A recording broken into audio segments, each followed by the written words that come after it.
Money on my mind, got my money in my mind, right? Money on my mind, got no time for the limelight. I'm from California, man, I guess we'll start with that. Banged out starter caps, glued to the cul-de-sac, looking like an artifact, trying to get their money back. Yellow jackets coming, mama about to have a heart attack.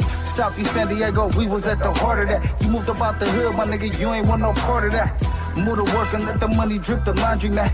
I pray to God the homie get his little daughter back. So many problems and it's not even a part of rap. So many suckers and they hating and they copycat. And life is bigger than these bitches that you hollered at. And if you bleed it out, I better get $3 back. And all I'm giving is the facts. Pay attention to the stats and never making mention of the jacks.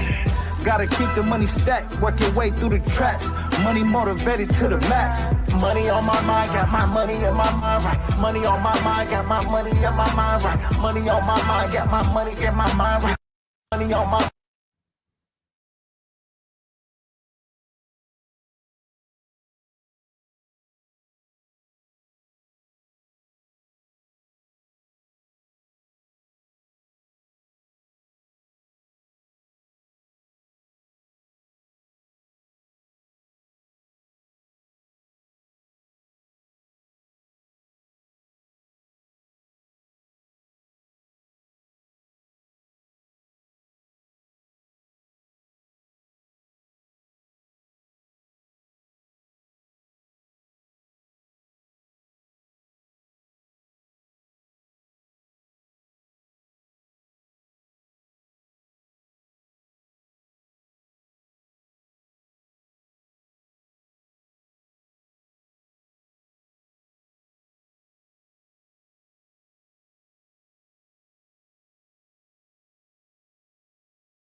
Okay, what's up with y'all, man? How y'all living today, man? Yeah, man, we finna get to it, man, because that's the only way I know how to motherfucking do it around this bitch, man. I appreciate y'all for rocking. And yeah, man, shit, we finna get right into it, man. Let me know where y'all tapping in from too. You know what I'm saying? Hit me in them comments, man. I appreciate y'all for running up the videos. You know what I'm saying, running up the views, the subscribes. You know what I mean? I just hit 150 subscribers, man. So shout out to y'all, man. I appreciate y'all for them is big milestones for me, man. Y'all talking to a motherfucker who didn't know if he was gonna get one subscriber in this bitch. You know what I'm saying? Shit, I got 150 now. I got a whole little small army of motherfuckers that's rocking with Cali Dre now. You know what I'm saying? So I appreciate y'all, man. And shit on my other platforms, say my Twitch, my Kick, they growing as well, man. So yeah, man, continue to support your boy, man. Tap in with me, and I'm gonna tap in with y'all, man. Y'all know how we do around this motherfucker, man. You know what I'm saying? But I got a few stories I want to get into real quick. You know what I mean? Let me pull up some interesting shit to talk about around this motherfucker, man. That's why y'all showed the fuck up. You know, that's why y'all pulled up, nigga. So yeah, we gonna get right to it, man. That's the only way I know how to motherfucking do it. But yeah, let me throw that up there real quick. Let's take a look at this real quick, man. So let's say US students' math and reading scores have crashed, erasing 20 years of progress, now back at the 1970s low. You know what I'm saying? We back to the motherfucking 70s low in this bitch, man. So that's a problem. That's a motherfucking problem to me, bro. What else we got, man? So this is very interesting to me, right? And when I go on these platforms and I kick a little political game, you know what I'm saying? This is the standpoint and the basis that I'm coming from with this shit, right? Recent US presidents and the economy. As you can see, Reagan and Bush Sr., recessions. You know what I'm saying? Clinton balanced the budget, got us to a surplus. George Bush, W, Great Recession. Yeah, that's him. Obama had to come in and clean that shit up. You know what I mean? Trump just dropped a whole $7 trillion on the deficit. Unemployment at 14%. That was his first term. And then Biden had to come and scrape that shit up. You know what I mean? Rescued the economy, fastest economic growth in history, all that shit. So when I be popping my shit, man, and I'm gonna clip this so that you TikTok MAGA mongrels and all you goofy ass, you know what I mean, backwards ass trickle down economic supporting motherfuckers, man, can understand where I'm coming from with this shit. Trickle down economics does not work, and as you can see, this graphic clearly illustrates that. Okay, recession, great recession, $7 trillion to the deficit. Like, come on, man. Every time the Republicans get their hands on the economy, they fuck it up. That's kind of what I'm seeing here, at least for the last 50 years. So, yeah, let's keep that in mind while we, you know what I'm saying, going to the polls this motherfucking November. You know what I'm talking about? Yeah, let's keep this in mind too, man. What the U.S. thinks it is number one in healthcare, happiness, education, life expectancy, free press, freedom index, climate change performance. Now, healthcare is 30%. We're 30th. I'm sorry. We're 30th. Happiness, we 19th. Education, 26th. Life expectancy, 46th. Free press, 42nd. Freedom index, 17th. Climate change performance, 59th to 63rd. I mean, damn. That's you know what I mean? What the U.S. actually is number one in: incarceration, gas consumption, oil consumption, military spending, gun violence, COVID-19 deaths and infections. So this is what we think we're number one in, but this is what we're really number one in. You know what I'm saying? So that's definitely gonna get clipped like a motherfucker, man. But what else we got on this shit, man? I'm just running through some of this shit. We're gonna get to some of these main stories in a minute, man. This the remix with Cali Dre. I appreciate y'all for tapping in with your boy. I thought this was funny as fuck. We done with you hoes. Hold out and shit. Bring back the appreciative and stand by your man women. The WAP is 0-2 in sports. Y'all can read the bottom of that shit, but y'all see where they going with this, man. I mean, shit. What y'all think? Y'all let me know what the fuck y'all think about this whole situation, man. Shit. Yeah. That's kind of what that look like. What is this? Oh, they say Kristi Noem don't even want to get they trying to raise Kristi Noem up out her motherfucking spot. And she like, hell no, we won't go. You know what I'm saying? Fired Homeland Security Secretary Kristi Noem reportedly refusing to leave her Coast Guard waterfront property weeks after leaving her position. Let's check this. Where the former Secretary of the Department, Kristi Noem, according to the Wall Street Journal, has been refusing to leave the waterfront home reserved for the Coast Guard Commandant, which she took over for herself. She's refusing to leave it, reportedly, even though she hasn't been Homeland Security Secretary for weeks now, since she was fired last month. Quoting from the Wall Street Journal, the current Coast Guard Commandant has told associates he plans to move into the house, but he can't because, quote, former Homeland Security Secretary Kristi Noem has continued using the waterfront house on Joint Base Anacostia Balling, which is typically designated for the Commandant of the Coast Guard. She's been using it since she took it over as a cabinet member, but she has continued to use the house even since Trump ousted her from the Homeland Security Department in early March. When the Journal asked the State Department and the Department of Homeland Security for comment, they did not receive a response. But I mean, that's kind of the tenor at the Homeland Security Department these days under Donald Trump, right? Where the person in charge randomly just takes over a Coast Guard admiral's house, then refuses to give it back even after she gets fired. And now the Coast Guard Commandant, whose house it is supposed to be, is trying to find anyone to help here. That's my house, isn't it? It's supposed to be my... Doesn't that go with the job? Isn't this... I'm in charge of the Coast Guard. It's in the... Well, I'll be there. Listen, Kristi Noem don't even want to get the fuck about the Coast Guard house, man. She don't even live in that house. She ain't supposed to be in that house, but she done occupied that motherfucker and is not leaving.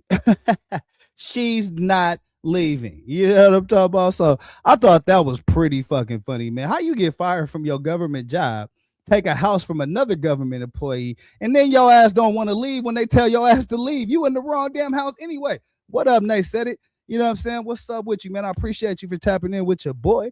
Yeah, man, we just going through some of this goofy ass shit that's going on in politics right now. You know what I'm saying? But Kristi Noem got fired. Didn't want to leave it. She took the Coast Guard's house, the chief of the Coast Guard. That's his house. She living in it. She don't want to get the fuck up out of there after they fired her. Man, it must be, boy, it must be good to be, you know what I'm saying, clear in this country, boy. I tell you. Woman confronts AT&T employee for allegedly adding her own number to her account and making her pay the goddamn phone bill for 2 months. Oh, this is way out of pocket. This is way, you need to be ashamed of your motherfucking self for this.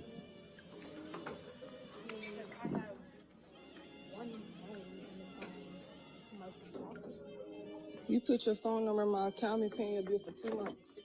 What phone number is it? You know your phone number. I do know my phone number, but I'm gonna tell you that's not me. Yeah, because I took it No. off. Okay, can I get your phone number? No, not anymore. Okay. Then I really don't know what you said. Yep, I just wanted to let you know.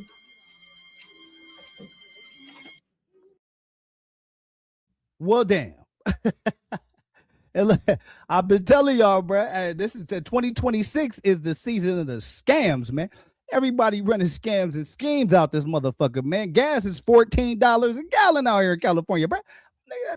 It's scams all over the fuck. And I'm gonna be real. The gas company is the main one scamming because on the next block, that shit'll be like $9 a gallon. So I don't know. Y'all, man, y'all tell me, bro. It's all kind of games and scams and shit being played out this motherfucker, man. Cali girl, Fee, what's good with you, man? I appreciate you for tapping in with your boy. Yeah, man. What up with you? Yeah, man. We just going through all these scams. Listen, if y'all want to get some good scams and some schemes and shit, y'all want to do better than the Nigerians in this motherfucker, man.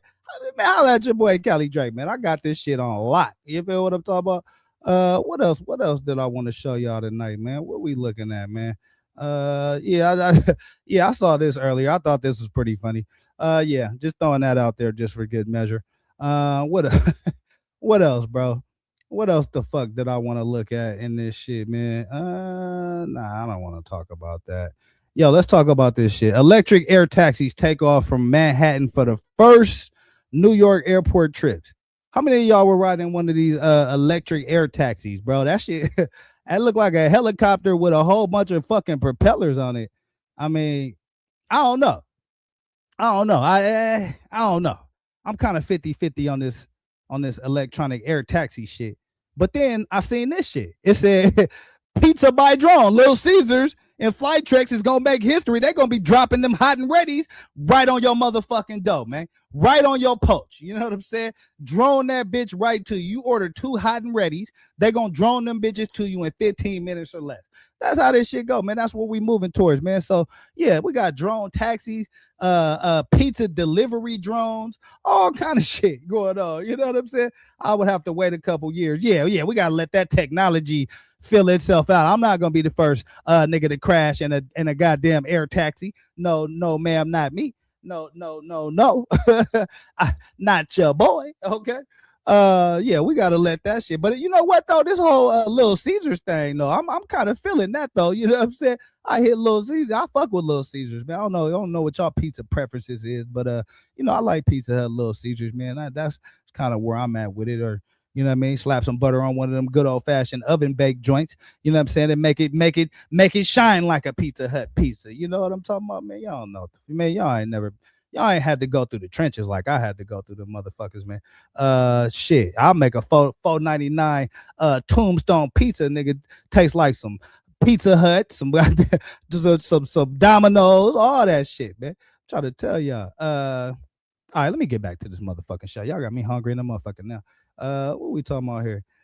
What is this? Yeah, I mean, I guess we could look at this. It's a let's see, Representative Seth Magaziner blasts Republicans for forcing taxpayers to fund Trump's $400 million lavish ballroom, always looking for a new way to kiss the ring. So yeah, man, this is a Republicans talking shit about the ballroom project, but now apparently your congressional Republicans want taxpayers to be on the hook for this project. What do you make of that?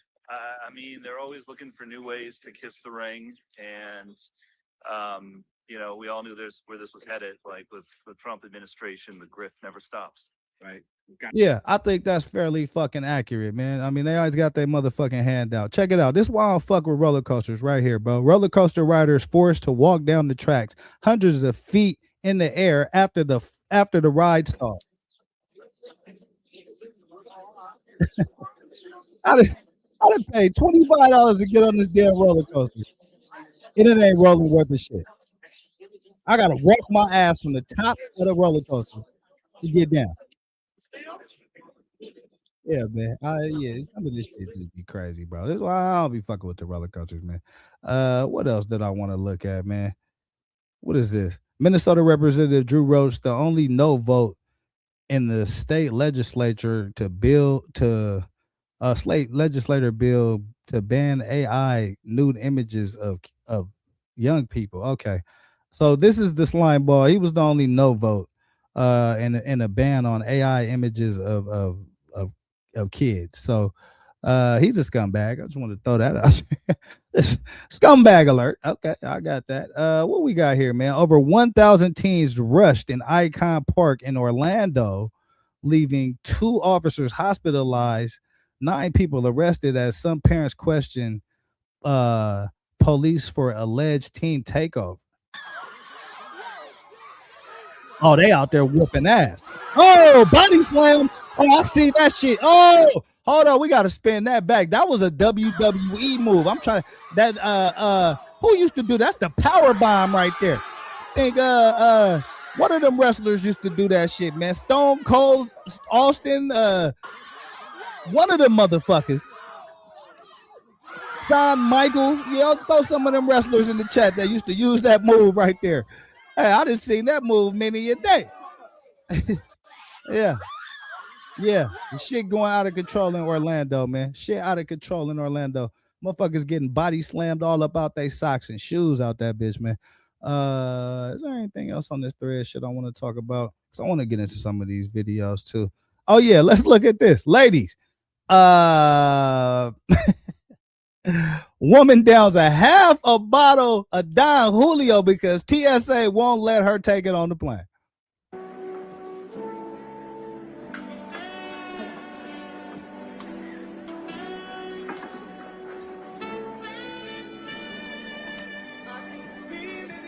She gets to it though. I can't fret. Hey, listen, I don't know if it's really Julio in there or that's a skit, but if it was, oh, she gonna be fucked up on that plane. I'm trying to tell you, she gonna be back there slobbering, scrambling, and scraping all kind of shit. Yeah. Yeah, man. What else, man? See, yeah, damn. I got so much shit. So look, AOC uncovered that the EPA chief has been having secret meetings with Bayer to shield the Roundup cancer chemicals. So Roundup is like the pesticides that you spray outside. Y'all probably, if you got a spot where you got pesticides and shit, you probably didn't seen the Roundup, but the EPA is the Environmental Protection Agency. So think about that. The guy from the head of the Environmental Protection Agency is meeting with a CEO of a cancer chemical company to try to shield them. That's where we're at. You know what I mean? That's why I do this shit. You know what I'm saying? So I can try to bring this information to y'all so that it makes sense when y'all see me wilding the fuck out on these goofies on these other platforms. Where the fuck I'm coming from, man? This is where we at. The goddamn EPA, head of the EPA is meeting with the cancer chemical companies trying to shield them. You know what I mean? Like, come on, man. Yeah, not the Julio. Yeah, that Julio. Golly. Yeah, man. I'm drinking something. Oh, you got that Julio pulled up? Yeah, tip that shit back for your boy, man. Take a shot or two for your boy Cali Dre in this motherfucker, man. I got a little double shot over here, my damn self, man. You know what I'm saying? Yeah, man. Mouthpiece, what up, man? I appreciate you for tapping in with your boy, man. Yeah, we just going through some of this content real quick, man. Got a little politics, a little news, and a whole heavy hitting story we finna jump into, man. So stick around. Most definitely appreciate you for tapping in with your boy. Man. What we got going here, man? Am I done with this shit? Oh, no, I ain't done. Oh, yeah, you know what? I think it's some other, you know what? I seen Spirit Airlines going out of business. I think Spirit done went out of business. You know what I'm saying? That's the word on the street, that Spirit done went out of business. So I mean, that joke kind of writes itself. You know what I'm saying? I ain't even really, you know what I'm saying? I mean, shit. I tell niggas, you flying on Spirit, you're going to become one. You know what I mean? That's what I used to tell them. If you fly on Spirit, sooner or later you gonna become one. So it looked like Spirit is going out of business, man. All due to the bullshit economy that's going on, this bullshit war raising all the prices. It's all connected, man. I be trying to connect the dots for y'all, man. I try to do the math for y'all so y'all could do the math for yourself, man. You know what I mean? But I'm gonna go through this shit real quick because I got a bunch of other stories I want to get to. Oh, here we go. Another Republican found dead. 54-year-old Oklahoma State Senate candidate Barry Christian, endorsed by Kid Rock, found dead after being reported missing. So this is the helicopter over the site where they found him at. You know what I'm saying? Listen, I want to speak on a little bit of this too because it's a lot of Republicans that you know people are trying to take out the game. I don't think that's by coincidence. I think that bullshit policies, raising prices on everybody, no opportunities makes people unhappy. And it's pretty simple. It's like simple math, right? It's like somebody come here and slap you in your motherfucking face. Can you, I can't be mad if you bum rush me after that. Like, you know what I'm saying? Because you got slapped in your motherfucking face. You pissed off, right? So that's what the country feel like. The country feel like we've been slapped in our motherfucking face. People pissed off and they taking out Republicans, man. So, you know, some Republican shit, be careful who you telling that shit to. That's all I can tell you. I'm trying to save lives in this motherfucker, man. CNN details the level of destruction done to the U.S. bases abroad amid Iran war costing $25 billion so far. So Iran has been very successful in attacking our bases overseas. Kuwait. American soldiers enjoying a karaoke night at one of the biggest U.S. military hubs in the Gulf. That was then. This is now. A once bustling American microcity in the desert, nearly empty and heavily damaged after a weeks-long barrage of Iranian missiles and drones. One of many U.S. military facilities in the oil-rich Arabian Peninsula, targeted by Iran even as the U.S. and Israel pummeled the Islamic Republic's large arsenal. So what impact have Iran's strikes had on America's footprint in the Middle East? A CNN investigation found evidence of unprecedented destruction. We can reveal that strikes damaged at least 16 U.S. installations across 8 countries. According to our analysis and sourcing, that's the majority of American military positions in the region, and some of them are virtually unusable now. A U.S. source familiar with the situation told us that they'd never seen anything like this at American bases, that these were rapid, targeted strikes using advanced technology. Iran's main targets? Multi-million-dollar aircraft, like this Boeing E-3 Sentry, which gave the U.S. a huge amount of visibility over the Gulf. It's out of production, and in today's money, it's worth nearly $500 million. Critical communications equipment. Look at these giant golf balls. They're known as radomes, and they protect satellite dishes vital for data transmission. In this base alone, Iran destroyed all but one of the radomes less than a month into the war. And crucially, radar systems. Highly sophisticated, expensive, difficult to replace, and critical to air defense. A second U.S. source, this one a congressional aide familiar with damage assessments, described these as the most cost-effective of the targets. Our radar systems, they said, are our most expensive and our most limited resource in the region. For U.S. allies in the region, there's a dilemma. In some ways, Iran's show of force makes the U.S.'s presence in the region even more necessary to Gulf security. But there's a new reality here, which is that U.S. military installations, previously seen as formidable fortresses, have turned into sitting targets. As a Saudi source told me, the war has shown Saudi Arabia, that's the U.S.'s longest-standing Arab ally, that the alliance with the U.S. cannot be exclusive, and it is not, in their words, impregnable. To get a sense of just how vulnerable U.S. facilities have become, have a look at this. It's the war room at Qatar's El Udeid Air Base, the theater command and control hub for U.S. air power across 21 nations. Struck not just once, but twice, and according to a U.S. source, causing significant damage. The base had been largely evacuated at this point, and no casualties were reported.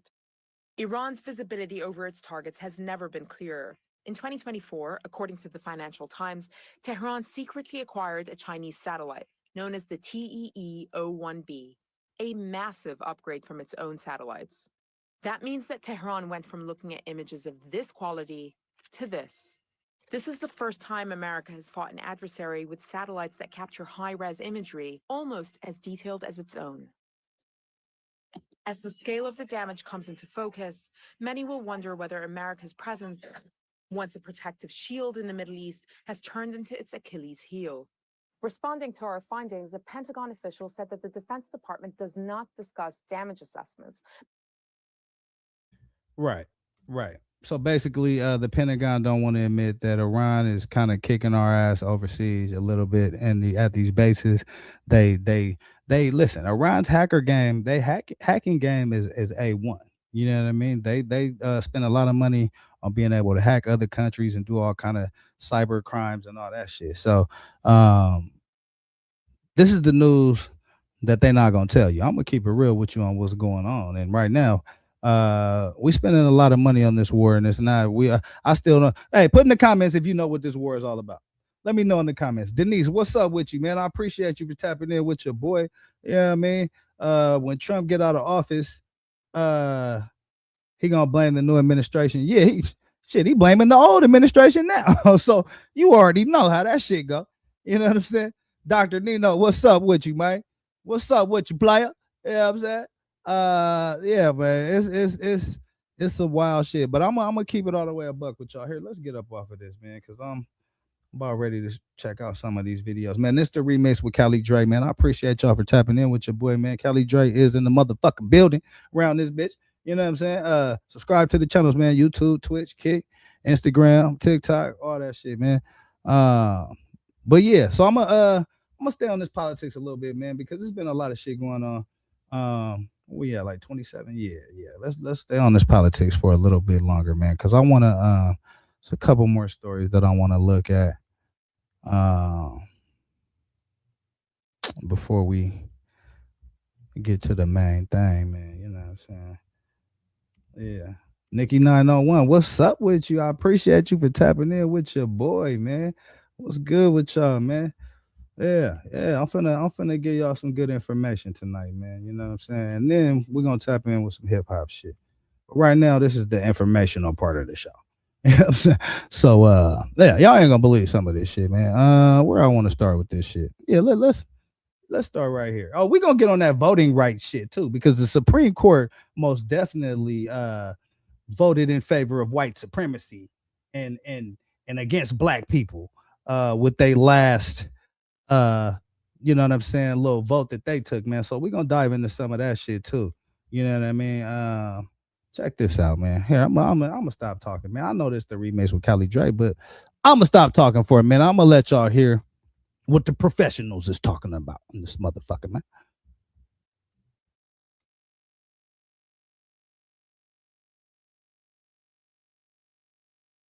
The US government is now gaining access to newly and highly advanced technology that has the capability, Jank, to gain access to Americans' most sensitive data and information. And the Trump administration has no problem with this. Do you have any problems with this, Jank? Because I feel like I do. I have enormous problems with it. And I think that you will, if you're watching at home, when you find out how they're going to surveil all of us. And as always, they say, no, this is for your own good. Now give me all your private information. I bet they won't do anything wrong with it. Tell us about it, Yes. Okay, so this week there were two articles that were published highlighting a growing concern of this sort of technology, which is understandable, and what the government says it is being used for. Note what it says it's being used for. So, according to a piece from the Wall Street Journal, in the battle against illegal immigration, the U.S. is spending hundreds of millions of dollars on tools that give federal agents easy access to the home and workplace addresses of American citizens, their social media accounts, vehicle information, flight history, law enforcement records, and other personal information, as well as data to track their daily comings and goings. The Department of Homeland Security has put these surveillance tools, including facial recognition software, location tracking, and social media scrapers, once aimed largely at suspected terrorists and drug traffickers, in the hands of federal immigration agents who can identify, research, and track virtually anyone by entering a name, license plate, or by simply taking a person's photo. And this newly expanded domestic surveillance system, a high-tech dragnet built to locate, track, and deport people residing illegally in the U.S., allows thousands of federal agents nationwide to peruse a trove of data belonging to more than 300 million people, including citizens. So what do you know? It was never about the drug traffickers. It was never about the violent criminals. It was never about the illegal aliens or immigrants who were coming into our country. It was never about any of that, right? All they wanted was our data. That's what is for. Yeah. Yeah, Denise. Wow. Now, I hope y'all remember, you know what I'm saying, a goofy fellow by the name of Elon Musk throwing Nazi signs in the White House. But he started some shit called Doge. And what did Doge do? They went in and grabbed all your motherfucking information. That's what they did. That's what they did. Why? Because that information is valuable. And so as you can see, there's a FISA vote. So FISA is like the national surveillance bill, right? It was passed, I believe, during Bush. It was a whole big thing during Bush, I believe. But that bill is up for renewal.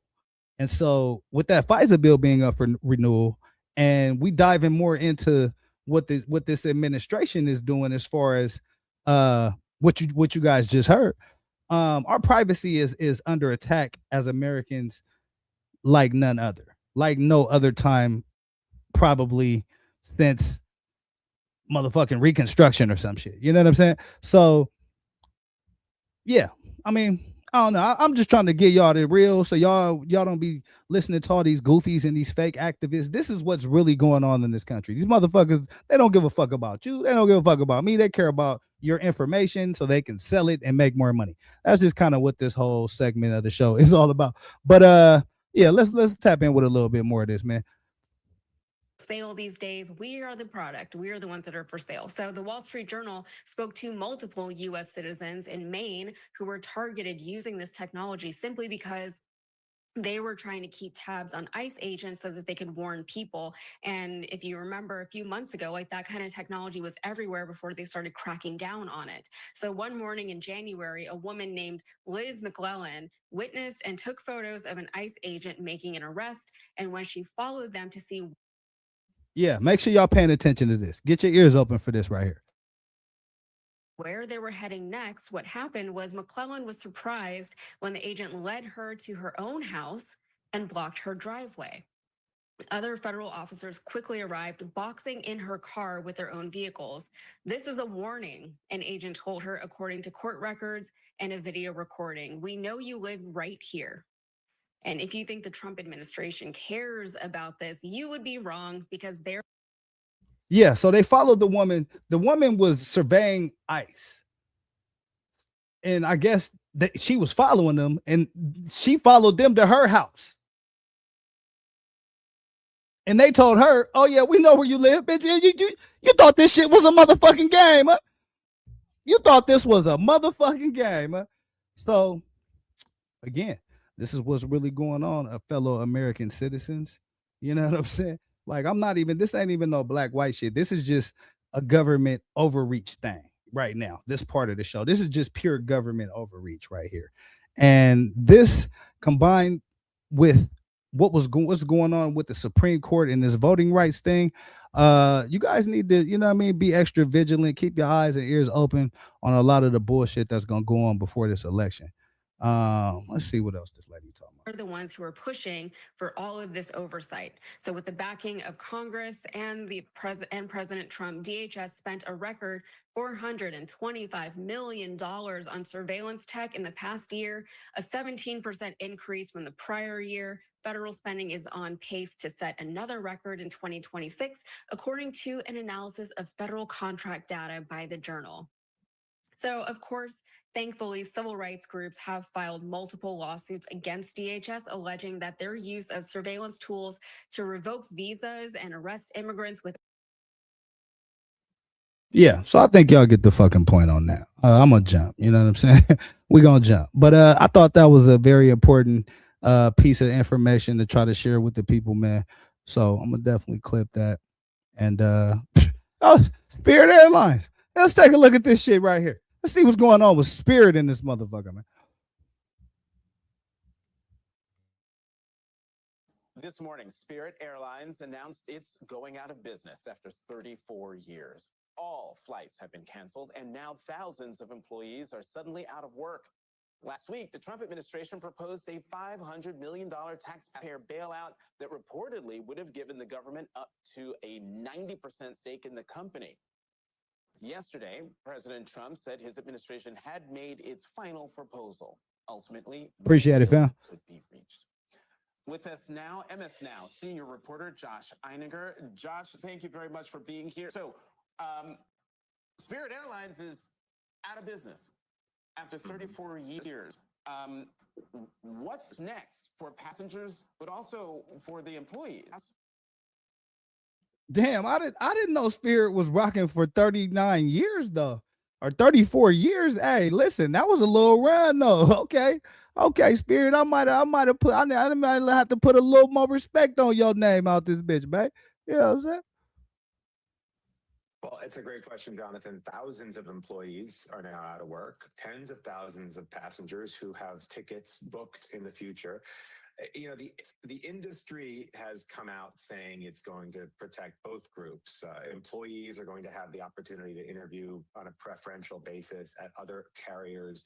The union representing flight attendants told me yesterday that they've been told that their paychecks, this current payroll run, is going to continue even in liquidation. So they will supposedly be paid in their next paycheck. In terms of passengers, they're going to be getting refunds according to Spirit. And then airlines have said, the major airlines have said they're going to protect pricing for people if they can show that they had a Spirit ticket. But obviously, Jonathan, this is going to invariably lead to higher fares, less competition, and also less pressure to keep fares low. That was the Spirit effect that was pretty well documented. Wherever Spirit competed, fares dropped. Josh, can you talk about? Okay, so I think that's pretty important, to be honest with you, man. In a time when everything is high, prices is up, people looking for an opportunity to save, you know what I'm saying? Spirit provided that, you know what I mean? And so another, airline or another company that's providing a good service for the people, a cheaper option for the people, going out of business, thousands of jobs being lost. And so I'm gonna continue to try to illustrate this for you guys, man, to show you a lot of companies are laying off. The last couple of shows, go spin back the last couple of shows I've done. In the beginning of them shows, I started it with all the job losses and all of the companies, and it's a lot of major companies. So, yeah, that's what's going on, man. Briefly, the impact of jet fuel prices on the demise of Spirit Airlines. So the blame game has started overnight, Jonathan. I mean, the Trump administration very, very quickly came out blasting their predecessors for blocking a merger between JetBlue and Spirit that set the table. And there's obviously So this is all merger talk. This don't mean shit to nobody in here. We ain't a part of none of that merger, and we not getting none of the bread. But I'm just trying to show y'all what's going on in the world, man. What is this? What this say? Oh shit! SNAP recipients down, unemployment up after new food stamps work requirements kick in. Unemployment rate ticked up in March. Meanwhile, the number of food stamp recipients has been dropping since new work requirements started. Action News Jack's state and local government reporter Jake Stofan joins us live. And Jake, you spoke with the sociology professor about how these metrics may be intertwined. Yeah, and it's hard to say there's a definitive one-to-one relationship here, but presumably if somebody re-enters the re-enters the labor market looking for a job as a result of these new work requirements, you would expect to see unemployment tick up alongside that. What's truly concerning, that professor argues, however, is the sheer number of people losing their benefits entirely. Yeah, I just want to stop it right there, right? Oh yeah, that's all the way right, Dr. Nino. That's why I'm on top of it. That's why you tapping in with your boy Kelly Trey, man, because I'm gonna bring it to the people, man. You know what I'm saying? I'm gonna bring it to y'all. Y'all, it's up to y'all what y'all do with it. You know what I mean? But I'm gonna tell y'all what this says to me, right? SNAP recipients drop while unemployment rises. So that combined with what I already know, which was around the holidays, this administration was trying to deny benefits for every goddamn body. Again, it's just a further illustration of where we are in this country.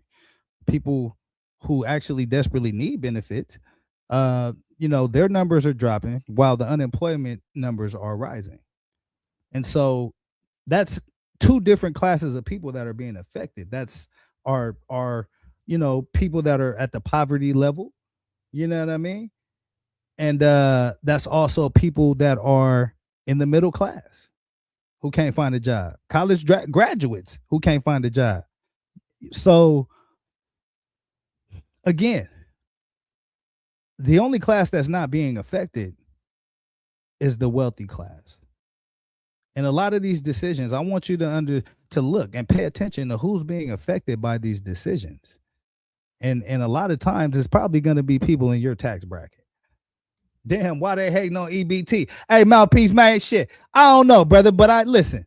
A lot of people need it. You know what I'm saying? I don't have a problem with the giving benefits to people if they need it, because I know how hard it is here in America to make it. I mean, and sometimes you need a program, or you might need some benefits or some shit to help you out, bro. Like, I hated people that want to admit that Trump is messing up. It's getting harder for those people to admit that.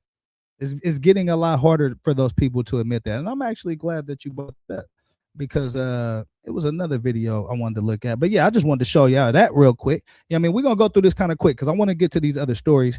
But I want to get through this politics too, because it's a lot of important shit that I wanted to talk about. But where was I at? Oh yeah, President Trump is messing up. So yeah, it was another video I wanted to look at. Where is that video? Oh, tell me I did not. Oh, here we go. Here's one of them right here. I'm gonna say that's changing a little bit, because some of these Republicans are coming out and they're voicing their opinions on how they feel about some of the things that are going on. And so I think that's it's about goddamn time, I guess, is what I would say. But check this out. With some of the latest poll numbers heading into the midterms, it's kind of his worst nightmare. It's why you see him flailing right now and trying to change the message. We all know about this AP NORC poll showing his approval at only 33%. But when you start digging into what like Rasmussen is saying, which is Trump's top pollster, his approval there is 44% when it comes to Rasmussen. You look at Marquette's generic ballot polling, Democrats up by 10. You take a look at Wisconsin generic ballot polling, Democrats up by 7 in the latest RMG poll. You look at the latest Beacon Shaw poll, generic ballot, Democrats up 52 to 47%. You take a look at some states with Republican senators like Alaska. You have Peltola taking a commanding lead over Sullivan in that race based on a fairly credible Alaska Survey research poll there. You look at Texas, where you have Tallarico leading both Paxton and Cornyn by about 5 points, 4 points, respectively. Then you. So what that kind of tells me is that people are actually coming to grips that, this whole Trump shit might not have been so smooth. But the other part of this video I wanted to kind of go to, where is it? Because there's a Republican. Oh, here he goes. So this guy right here, he's a Republican. And he's kind of pissed off. That shouldn't have been. Let's take a look at this. And then a lot of it is just a better economy. We've had a wage growth that has outpaced inflation, working for 4.3 million Americans. You know what? Before we go there, let's listen to what Fox News had to say, because I'm trying to tell y'all it's starting to bleed in. So let's before we go to the Republican that's pissed off, let's look at some other Republicans and see what the fuck they talking about. And trust me, you ain't gonna hear me say that a whole goddamn lot. But if I do say it, it's probably some shit you're not gonna believe. Secretary, you've got some new news to break with us this morning. Federal data revealing 4 million fewer Americans are receiving SNAP benefits in the first year of this president's second term. These numbers are coming from your department. Enrollment falling 4.2 million people. And this is after the passage, of course, of the big, beautiful bill last July. What can you tell us? Well, it is a really big piece of news. And obviously, there's a lot going on in the world. But back here and in the homeland, what are we doing to make sure that the president's promise to return the power to the people to drain the swamp is really happening? Under Joe Biden, the SNAP program, the food stamp program, grew by more than 40%. Of course, I believe they were buying votes. Yeah, I don't know if that's true, but here's what is true, right? So even on Fox News, they're having to show real statistics. You know what I'm saying? 4 million fewer people on SNAP benefits after a rule change. That's something that you can't hide. You see what I'm saying? You can't hide that. This guy right here, he's a Republican, right? But I don't know if he's going to continue to be a Republican because of some of the things that are going on with Trump. Age. I want to bring in former Georgia Lieutenant Governor Jeff Duncan, who's now running for governor of Georgia. It's not a secret, Jeff, that you are a former top Republican leader when you held that lieutenant governor position. You've since switched parties to the Democratic Party, running in the Democratic primary right now for that governorship of Georgia. I want to talk about that race in just a moment, but yeah, let that sink in a little bit. You know what I'm saying? The former Georgia lieutenant governor, now running for governor, was a Republican. Now he done switched to a goddamn Democrat. I'll be damned. Pigs can fly. You really can't love these hoes. You really can't turn a hoe into a housewife. The world is really upside down right now. The goddamn Georgia lieutenant governor is no longer a Republican. He's a Democrat. So when I'm telling y'all some of these things that I'm seeing are just very interesting to me. I don't know what it means overall, but I think it means that people are just starting to get it a little bit, man. And I hope that's what it means. Like, you know what I'm saying? But just when I start to think that,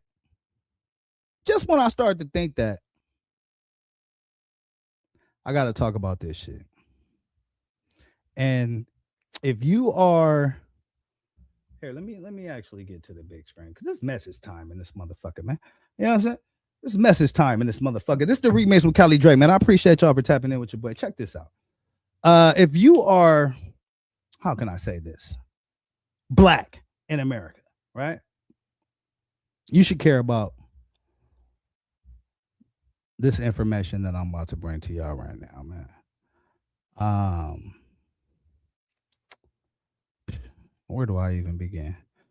Let's look at this. I'm gonna just let the professionals do their job, and I'm gonna ask y'all to comment on what y'all hearing. Hit that like button, man. Subscribe to the channel. The Supreme Court had a Klan rally, and they decided to gut the Civil Rights Act. Why is that? Because they want to keep America a white majority. Immediately after this decision, the governor of Louisiana, a MAGA white supremacist, paused the elections that were already taking place, and he's going to gerrymander it. He's going to look at the black districts and say, how can I make these white? Yes. Yeah, he's not exaggerating. So what the Supreme Court did was they allowed race to be used in the redistricting, which the Civil Rights Voting Rights Act basically was against. Yesterday in Southern California, they put up a Charlie Kirk Way to remember a racist white supremacist podcaster. What did he stand for? White supremacy. The white man ruling this country. The roaming blacks are committing crimes. If you're a black pilot, you're not qualified. Justice Jackson must be an affirmative action hire because how dare a black woman be qualified? Andy Ogles posting about 9/11 when Zoran Mamdani's running. Racism, white supremacy. Ted Cruz posting a meme of jihadist as a checklist on voting when Zoran Mamdani ran. Yeah. And so the leader of the KKK from Louisiana. You know what? And they said I don't doubt it. You know what I'm saying? I don't motherfucking doubt it, man. The reason why I think this is important, man, is because we as black people can talk about racism and white supremacy, you know, till we blue in the face. I mean, we've been talking about it, since our experience with it even first began. But I think it's important to hear white people saying this shit because I think that's what's going to make the change. You know what I mean? I think that's what's going to have more influence. So hell, I'm from here. You from Louisiana? Ah, yeah, man. Protect your neck out there, man. You see what they doing to Boosie out there, man. Shit. Everywhere he go, he got a police escort rolling around with him in this motherfucker, man. Shout out to Boo, man. But let's take a little bit more look at Donald this. Trump taking away the history of slavery in the Smithsonian, the history of slavery at the Philadelphia South, taking down the history of slavery of Edgar Bevers. That's what this is. This is white supremacy. And the reason we're here is because white people won't say a damn thing because you don't want to be uncomfortable. When black people were hanging from trees by Yeah, I think what he said is very important, and that's just what I said. I think white people need to start saying what this guy's saying, and I think that's when we can get to a better place. Sorry, Dre, it will never change. You know what, Dr. Nino? I'm gonna tell you a quick story real quick, right? I used to have this conversation with my mom, man, and I would ask her, "Hey, mom, do you ever think that there's gonna be a black president?" And she was like, "Hell no, never in life. That shit'll never happen." And this is like, you know, late 80s, early 90s. And you know, as you can see, we were both wrong. And I'm glad for that. So I guess my point in that, man, is this. And this is something that I actually learned from President Obama, right? Which is people can change, man. People can, they can evolve. You know what I'm saying? And so if enough people evolve at the same time, then you can make some change, man. But that's that's just the long and short of it, man. I don't think the majority is at the extreme. You know what I mean? I think the majority is somewhere in the middle. And so if you're somewhere in the middle, then you can be shifted one way or the other. You know what I mean? So that's kind of just how I feel about politics in general overall. And in that statement, you know what I'm saying? Which is, you know, whether it do or it don't, you still got to push for it to change, man. That's how I look at shit. You know what I mean? Because if you just sit on your couch and say it's never going to change, then it really ain't never going to change. You know what I'm saying? But you got to be proactive about shit, man, and just keep up the fight, man. And it's important to have, white people, echoing the same messages and shit. You know what I mean? But yeah, I want to listen to a little bit more of what he's talking about real quick. This is white supremacy. And the reason we're here is because white people won't say a damn thing because you don't want to be uncomfortable. When black people were hanging from trees by ropes, what did white people do? Nothing. When fetuses were torn out of black mothers, what did white people do? Nothing. When Native Americans were kicked off their land on the Trail of Tears, what did white people do? Nothing. When Asians were in internment camps, what did white people do? Nothing, nothing, nothing, nothing. You know what? I think that's a great place to leave it. I mean, it just makes me feel good to hear, you know what I'm saying? A white guy actually speaking the truth. Shit. So I think we're gonna leave that right there. I think that's I don't think any more can be said from this guy to fucking to raise his stock in my eyes. You know what I'm saying? Shit. You damn right. You goddamn right. You know what I mean? Yeah. Yesterday, So yeah, the Supreme Court made a decision that will have a profound impact on American voting rights. ABC News senior political correspondent Rachel Scott broke it down. Take a look. In a ruling that could reshape the future makeup of Congress, the Supreme Court limiting the use of race to determine how congressional districts are drawn, slicing away at the landmark Voting Rights Act, signed into law by President Lyndon B. Johnson in 1965 at the height of the Civil Rights Movement. It came after a group of white voters in Louisiana argued one of the state's two majority black districts was improperly drawn, relying too heavily on race. Tonight, the court's 6 conservative justices agreed.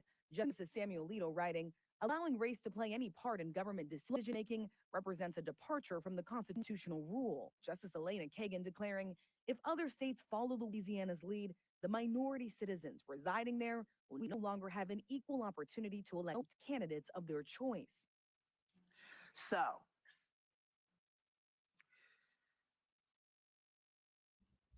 Yeah. So basically, the Supreme Court just shitted on black people and sided with the white supremacists. I mean, there's just no other way to put that. You know what I mean? I don't think I got to go through a whole big long diatribe to illustrate that. As y'all can see, that's just what it is. You know what I'm saying? That's just what it is. So yeah, man, that's kind of all I'm gonna do on this politics shit tonight, man. We've been on this politics for a minute. It's time to jump, man, because I want to talk about a couple other things. But as y'all can see, shit fucked up out here, bro. So, do your part, man. If you think shit'll never change, it won't never change, man. But shit, sometimes when you actually have a little bit of positivity and a little bit of hustle about shit, you know, you can move the needle a little bit, man. So that's just how I look at shit, man. But I want to jump, man. I want to get off this politics because there's a couple other stories that I want to look at. Let's look at this one right here real quick. Let's look at this right here. So this is out of Houston, man. It's a HPD lieutenant accused of sending explicit messages to undercover posing as a teen. So they got a Houston Police Department lieutenant on some bullshit.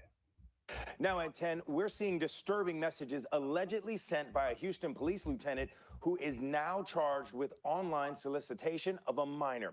Megan Reyna went through the search warrant and joins us with the very latest. Megan. Right now, the lieutenant is out on bond, but has been relieved of duty by HPD. His own department was there when he was arrested last week while meeting up with who he thought was a 15-year-old girl. Turned out to be an investigator with the Precinct 1 Constable's office. A warning, the messages he's accused of sending are disturbing. Letitia Davis, what up? What up, man? I appreciate you for tapping in with your boy. I'm so glad you in here with me. You know what I'm talking about? Yeah. Matter of fact, you know what I'm about to do, man? I'll drop this link in the chat real quick. If anybody got any comments, you know what I'm saying? Anybody want to come up here and chop it up with your boy? We're going to take this part of the show to do that. You know what I'm saying? Let me get through this story first, though.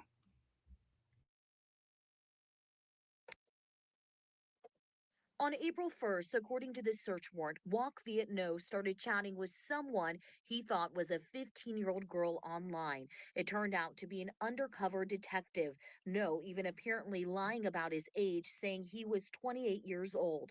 At one point, it states No wrote, quote, "Can you handle someone older than you?" By the next day, it alleges the conversation turned sexual, with him asking about her sexual past and if she's met up with guys from the chat before. It states at one point he allegedly wrote, quote, "If you get pregnant by me, then I will marry you," and sent a questionnaire with a list of intimate acts asking, quote, "What are you good at from the list 1 to 5?" As time went on, Yeah, this is the Houston Police Department lieutenant. That got caught in a motherfucking sting operation, man. Investigators allege No started to groom the apparent teen, promising her a lavish lifestyle despite being a married man. It also alleges he sent sexual images of himself multiple times and requested she do the same. On April 17th, it states the lieutenant drove to a location to meet up for sex with Pop-Tarts, donuts, and condoms in his vehicle. Instead, he was taken into custody, accused of solicitation of a minor. Not the wrong person. His attorney, Dick DeGale. Again, this is the Houston Police Department lieutenant of the police department that got caught up in a sting operation. Aaron telling me he believes the You can't make this shit up, man. was entrapment. You don't believe that he has done anything that's being alleged. I didn't say that. What I'm saying was they set a trap. This was a setup from the get-go. Oh, hold up, bruh. Oh, hold up. Watch, listen to his answer to this question, though. I didn't say that. What I'm saying was they set a trap. This was a setup from the get-go, and we'll be presenting that to a jury eventually. No. Listen, that's the Houston Police Department lieutenant lawyer. Nigga said it was a setup. I didn't say he didn't do the shit, but it was a setup. Listen, man, he out of there, man. Let's just call him out of there, man. You know what I'm talking about here? I don't even want to see the rest of this shit. He out of there. Let's go to this, man, because this was a wild story right here. It says an 8-year-old girl escapes kidnapping and runs to a nearby home. Some woman got arrested for this shit. This is wild right here.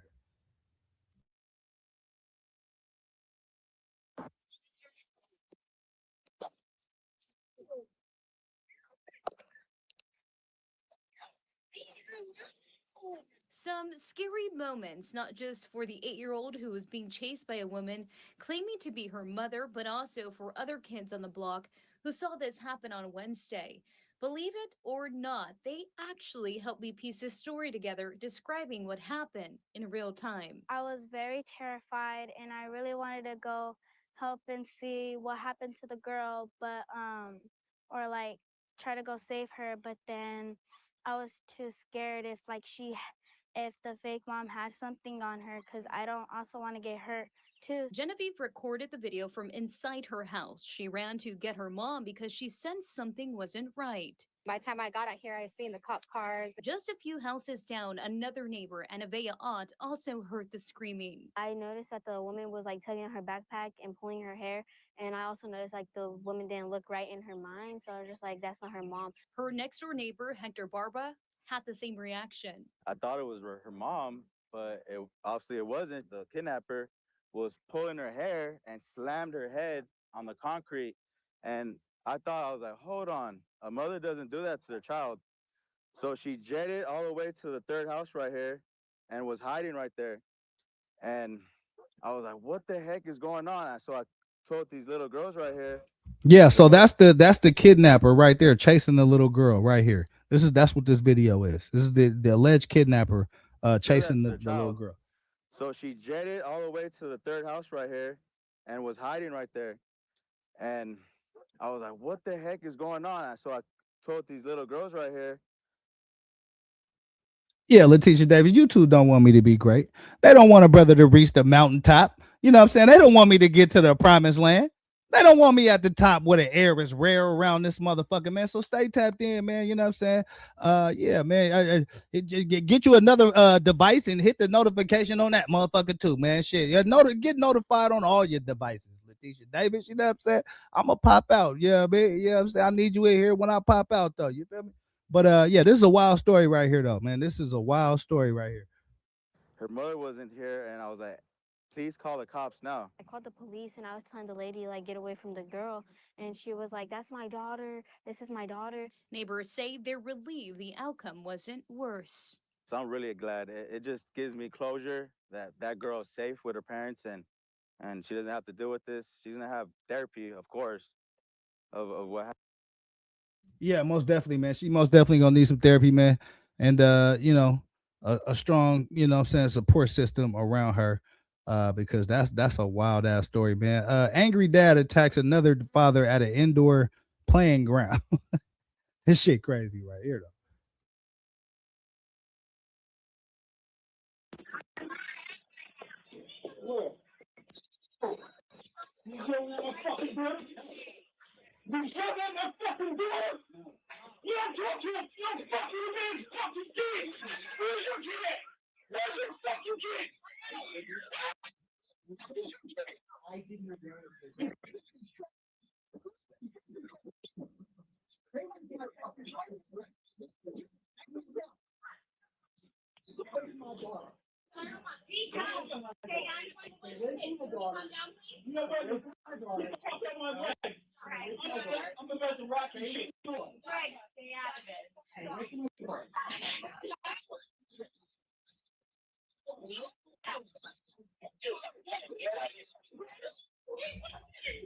Need I remind you that this is an indoor children's playing ground.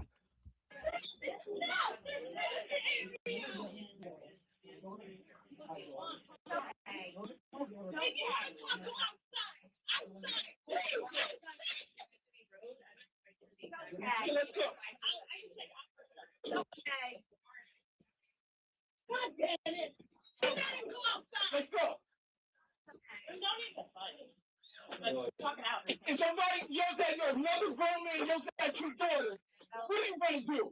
You don't kid. I apologize to all the kids. Over there.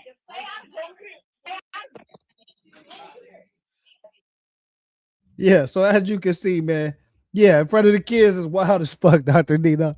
You know what I'm saying? Motherfuckers don't, hey, motherfuckers is crashing out all over the fucking place, bro. I just be here to capture it, man. I'm just here to bring it to the motherfucking people, man. Hit that like button for your boy, man. Subscribe to this motherfucking channel too, man. What else did I want to look at? What else did I want to look at? Nah, I don't want to look at that shit. What is this? What the hell is all this? I be putting a bunch of shit up here, man. Sometimes I don't even be knowing what the fuck I be putting up here, man.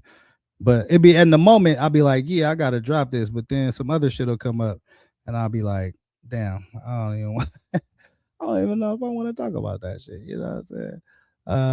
What else did I want to look at?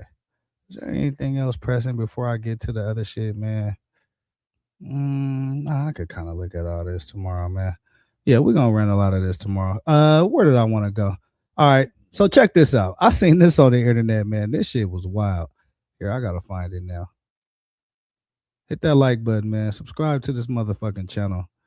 Nah, that ain't it. Where the fuck did I put that shit?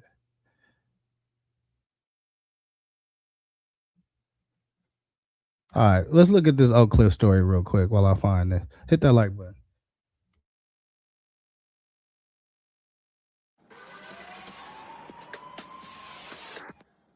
The peace of Easter morning was pierced by gunfire inside the Big T Plaza in Oak Cliff.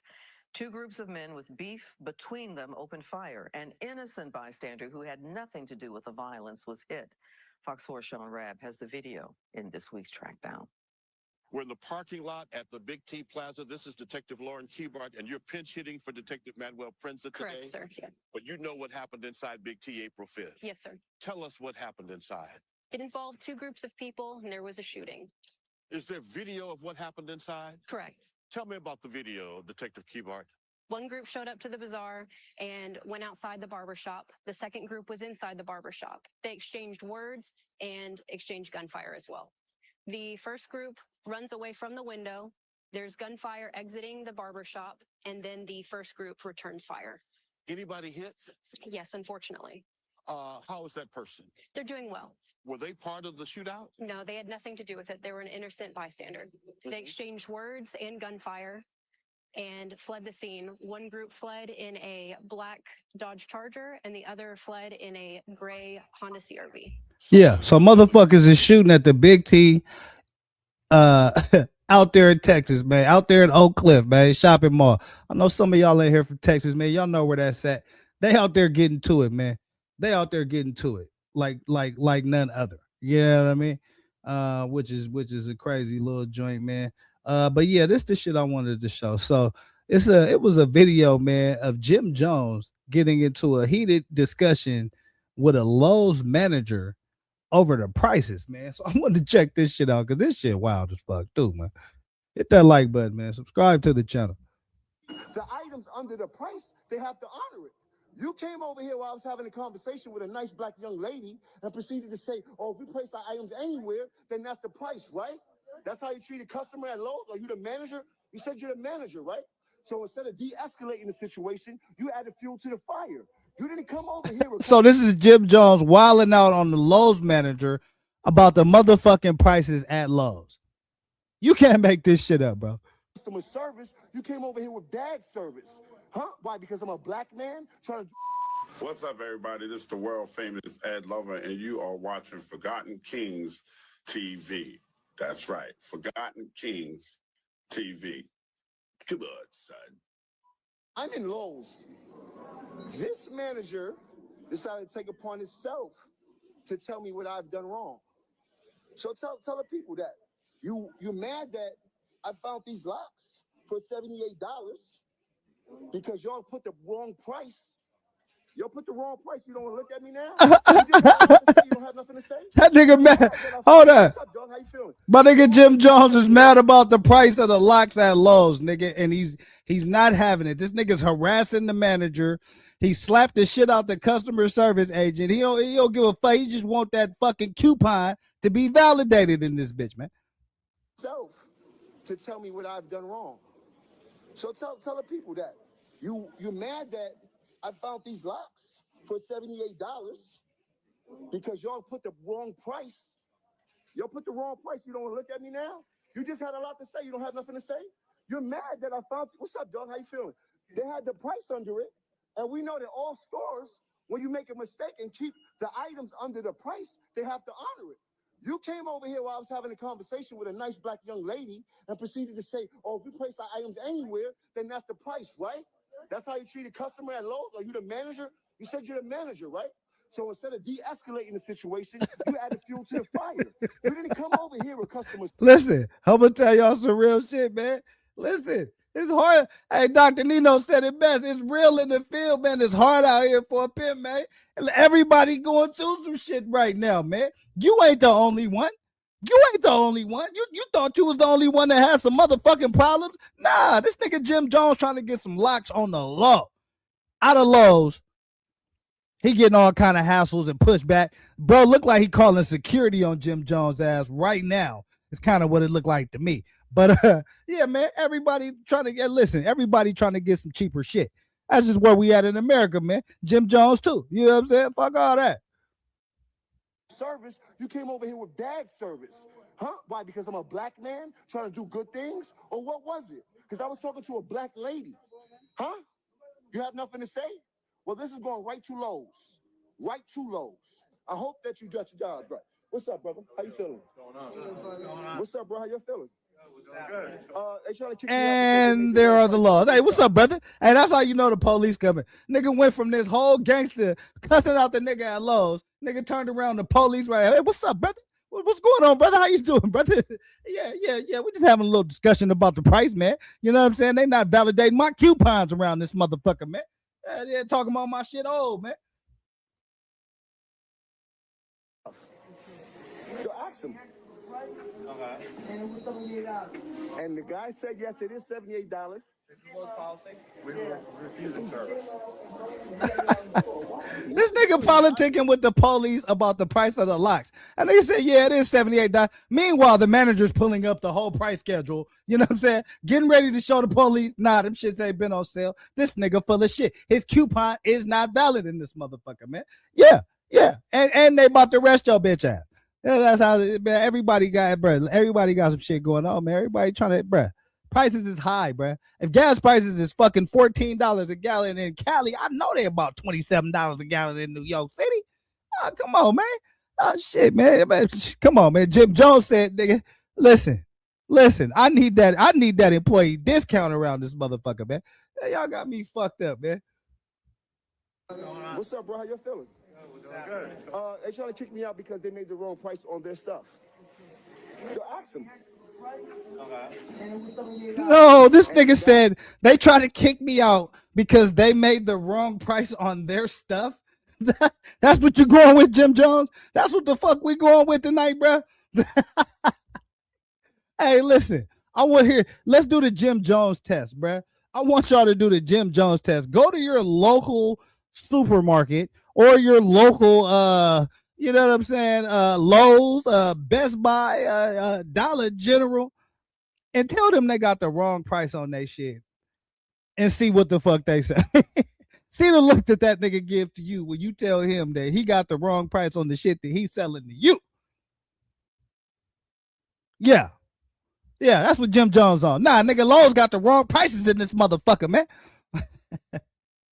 God damn. So ask them. And the guy said, yes, it is $78. Policy. We were refusing service. Remember, you're going to be viral. You're going to be viral. I don't think Lowe's is going to like this. You see how they treat? You see how they treat us? And you said, I don't think Lowe's is gonna like this. Jimmy, no, Jimmy. No, Jimmy, you're gonna be viral, nigga. You gonna end up on this motherfucking show with me laughing at your goofy ass trying to get a price reduction from Lowe's. To the fire. You didn't come over here with customer service. You came over here with bad service. Huh? Why? Because I'm a black man trying to do good things? Or what was it? Because I was talking to a black lady. Huh? You have nothing to say? Well, this is going right. Hey, listen, they said it. I'm gonna be honest with you. I go off when they don't get my prices right. But I ain't never sold, 1 million records before. Right? I wasn't a part of the Dipset. You see what I'm saying? So I don't think you was either. You know what I mean? Dipset, they said it. You know what I mean? I don't know. You might have been, but what I'm saying is we regular people. So that's what we supposed to do. You know what I mean? Not Jimmy. Not Jimmy. Two lows. Right two lows. I hope that you got your job right. What's up, brother? How you feeling? What's going on? What's up, bro? How you feeling? Good. They trying to kick me out because they made the wrong price on their stuff. So ask them. Okay. And the guy said, yes, it is $78. That nigga said they tried to kick me. I'm still kind of fucked up by they tried to kick me out because they got the wrong price on their stuff. That's where we going, Jimmy. That's when you know a nigga just ran out of fucking answers, bro. He ran out of options, bro. Remember, you're going to be viral. You're going to be viral. I don't think Lowe's is going to like this. You see how they treat? You see how they treating us, Lowe's? You're going to be viral in the morning. Lowe's. This is how your manager. Now this nigga pleading with Lowe's. That nigga said, you see how they treating us, Lowe's? No, nigga, we treating you this way because you in here acting goofy about the lock prices, motherfucker. Lowe's ain't siding with you. They siding with that goofy motherfucker right there in the back with the Lowe's sweater on. Joseph Jones. Joseph Jones. You're gonna go $78, right? I got you. Yeah. So that's what he told him. He told him, look, Well, you don't really have to explain nothing to them. And then the social media will explain it to them later. And this guy, they will know your name in seconds, bro.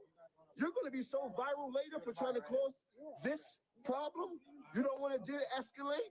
You're supposed to be the manager. I hope you have a job with your family in the morning. Now you disappeared because you called police. For what? For what? Can you get someone behind me? He was supposed to be run up 5 minutes ago. Yeah, but he came. Well, right now, while we're here, he's going to get someone else to ring him up. Now somebody else to ring him up. The managers came out here and told me that I can't shop in here. He said, Listen. I don't know. I don't know what Jimmy need them locks for, right? I don't know what he need them locks for. But he going hard for this price negotiation. You know what I'm saying? He didn't reached out to Lowe's. He didn't got at the manager. This nigga was pleading to the police about a $79 lock, bro. How much y'all think that gold is worth around his neck in this picture right here? You mean to tell me man, come on, man. The math ain't mathing right now. Dave went to check the price to verify. The price was wrong. We had to give it to him and honor it. Okay. That's all I need. Oh, they're gonna be so viral tomorrow. The price is wrong. I'm right. And he just made me feel like a criminal. That nigga sound like Bob Barker, nigga. The price is wrong, bitch. No, this nigga sound like Bob Barker and Happy Gilmore, nigga. The price is wrong, bitch. Get the fuck out of here, Jimmy. Get out of here, Jimmy. It doesn't matter. The price was wrong. We had to give it to him and honor it. Okay. That's all I need. Oh, they're gonna be so viral tomorrow. The price is wrong. I'm right. And he just made me feel like a criminal. Where's the guy that was right here that just came out here and said, this is our fucking policy? This is what happens too much in America. You heard? Pardon me. And I don't like to have my phone out, but shit gets spooky when police come around, especially when we're innocent. We're going to figure this out, right? You can figure it out, bro. I'm just doing what's allowed to do in America, my brother. Is yelling a crowd? No. Okay then, bro. Like, just leave me alone. You wasn't done wrong. I was. This nigga feels like this nigga Jimmy feels like he's been violated in some way. This nigga Jimmy feels like he's been victimized in some way. Like, nigga, you don't want to pay the price of the goddamn locks at Lowe's, nigga. Lowe's ain't did shit wrong. What the fuck? Hey, this is what I'm talking about, bruh. This is what the fuck I'm talking about, bruh. My money's still up there. They take my money. All right, bet. You don't want to come outside and talk to me, bro? You don't want to come outside and say you was wrong and apologize? Maybe I won't post it. You don't want to say I apologize? Jimmy feel victimized because the locks at Lowe's was $79. Shit, if that's the case, I feel victimized because the gas is $10 a gallon out this motherfucker. Is that how this shit work? Come on, bruh. Like, come on, bruh. This nigga feels like somebody that did him wrong in this motherfucker, bro. Apologize? You don't want to turn around? You don't want to let the people know what you did, how you wronged me? You could have de-escalated the situation as a good manager. Look, he just said it out his own mouth. How you wronged me? This nigga feel like he's been wronged. You could have de-escalated the situation as a good manager and saved face for Lowe's. I come in here every week. What happened? You keep walking away. That's bad management skills. You have no customer service skills whatsoever. Why you going off of a man like that, though, man? He all in the back in the employee section talking to this nigga, though. Why is Jim Jones in the back of the employee section at Lowe's going off on the motherfucking manager, man? You don't want to come outside and talk to me, bro? You don't want to come outside and say you was wrong and apologize? Maybe I won't post it. You don't want to say I apologize? You don't want to turn around? You don't want to let the people know what you did, how you wronged me? You could have de-escalated the situation as a good manager and saved face for Lowe's. I come in here every week. What happened? You keep walking away. That's bad management skills. You have no customer service skills whatsoever.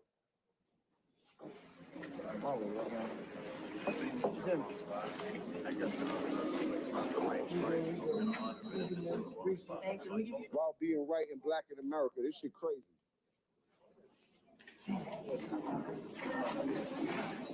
Can you just hit cancel on that, please? Okay, put your number. You can just hit cancel. People call police on black people as if that's supposed to scare them. There's no crimes being committed. The only time people get scared if there's crimes being committed. That's what us black people need to understand. We gotta stand down. These people be trying to do too much to us over nothing because they feel a type of way because we allowed to do. Wait a minute. So now this nigga Jimmy done went full Malcolm X on us. Now this nigga done went full Black Panther activist in this bitch. Nah, we gotta stand down, man. You know what I'm saying? What the fuck you been doing for the first 6 minutes of this goddamn video, Jimmy? Is that what you call standing down, bruh? Niggas be full of shit. I'm just gonna go ahead and say it, bruh. Niggas be full of shit. With things they're allowed to do. That's what America's here for. It's a freedom. It's a free country.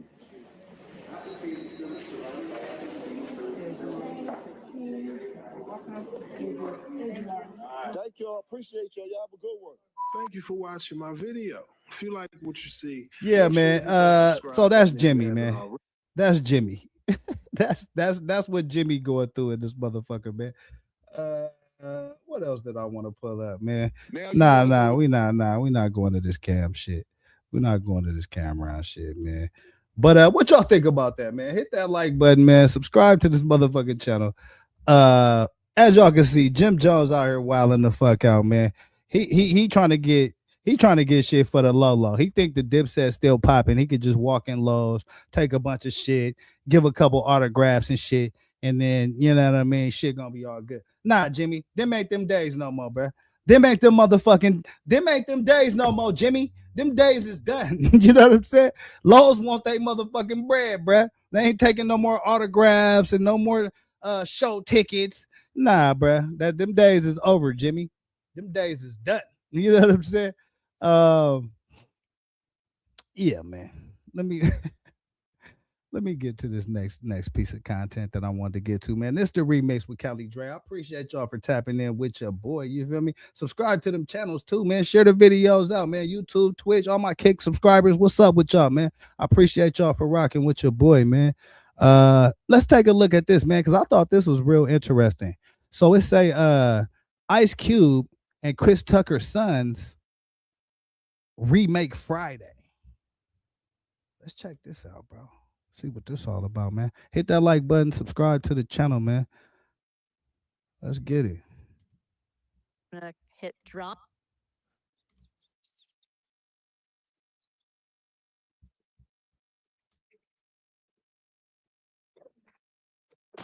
Hello, it's your partner, Big Boy.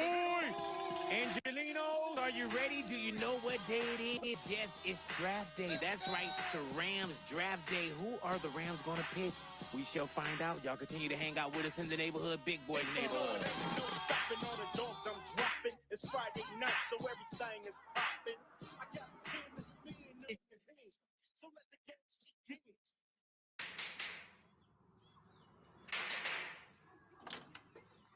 Whose house? Rams house, baby. What I'm talking about. I know you don't want to stay cooped up in the crib all day. I know this. So I'm going to take you to Draft House today. Because it's Thursday, the Rams got a first-round pick, and we ain't got shit to do. I like that. I like that. These niggas is goofy. Terry, man. Who's he with? I don't know, but hide your stuff.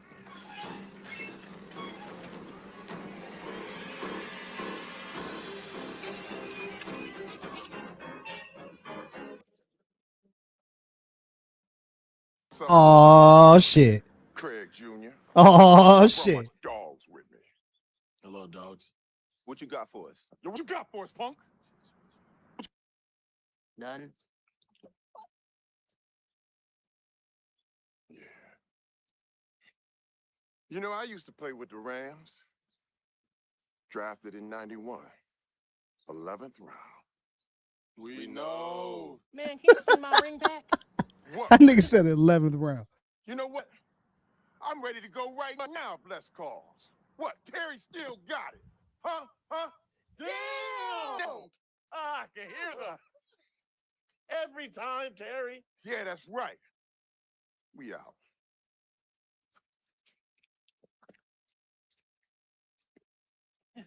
Why do they hang out? Why? That's why.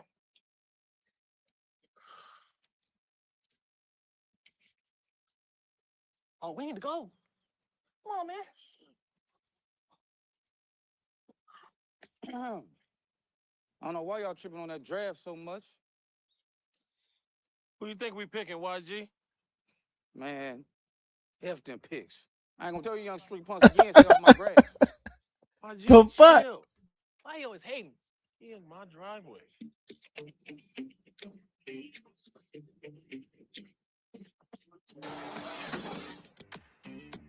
Yo, what up, Big Dot?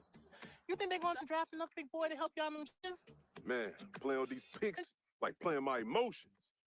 You got it, man. Go ahead.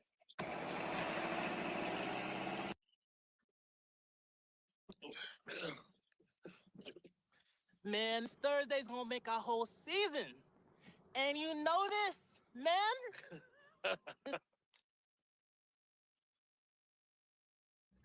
Hey, what y'all think about that shit, man? That shit crazy as fuck. So that really was Chris Tucker's son and Ice Cube's son.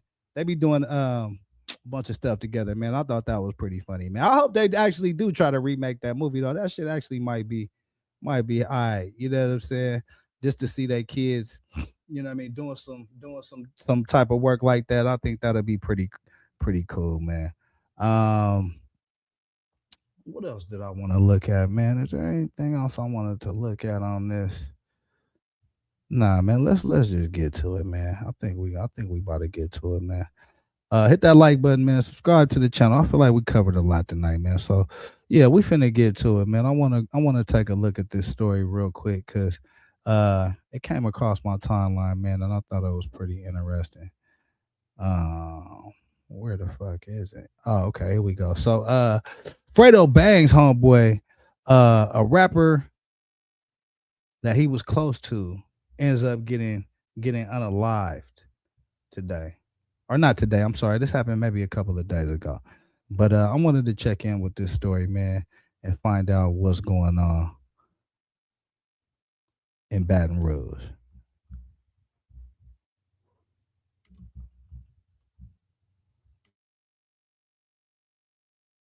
News at 5. Police are relying heavily on the public in a high-profile murder investigation. You know I got you, Nate. Said it all day. And I'm Tisha Powell. Our Ethan Tuttle is here in the studio to describe what led up to this shooting at a gym off Greenwell Springs Road that left a man dead. Ethan? I think there were lots of members of the public who showed up at the crime scene, and now police need the public's help in finding the two masked men behind this brazen murder. Police say 46-year-old Wes Clark was shot and killed outside Gain God Fitness near Greenwell Springs Road Wednesday around noon. Investigators call it a targeted attack, once again by two masked gunmen who they believe later took off in a vehicle they left parked not far away from the crime. It was a targeted attack. The victim was out there working out, and as he was working out, we know those two suspects walked up and fired upon the victim multiple times, just killing him at the scene. So we don't have much at this particular time, so we rely heavily on the community and those who know what happened or have an idea as to what happened to give us a call so we can follow up on the information that they give us. And local rapper Fredo says Clark was his manager. He credits Clark with helping his music career take off. We'll have his full statement tonight at 6, and we'll hear more from police on leads they're working just a day since this deadly incident. Guys, that's coming up at 6. Ethan, thank you.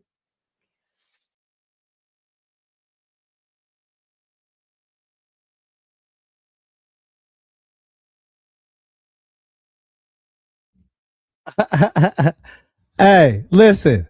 You can't hold me to the standard of the ones that didn't, because I always do. Please believe that. You know what I'm saying? Please believe that.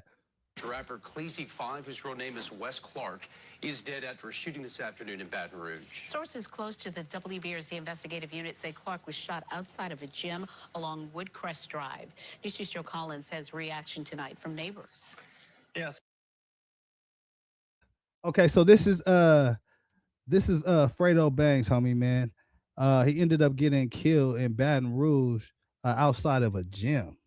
So let's tap in. He's dead after a shooting this afternoon in Baton Rouge. Sources close to the WBRZ investigative unit say Clark was shot outside of a gym along Woodcrest Drive. News Joe Collins has reaction tonight from neighbors.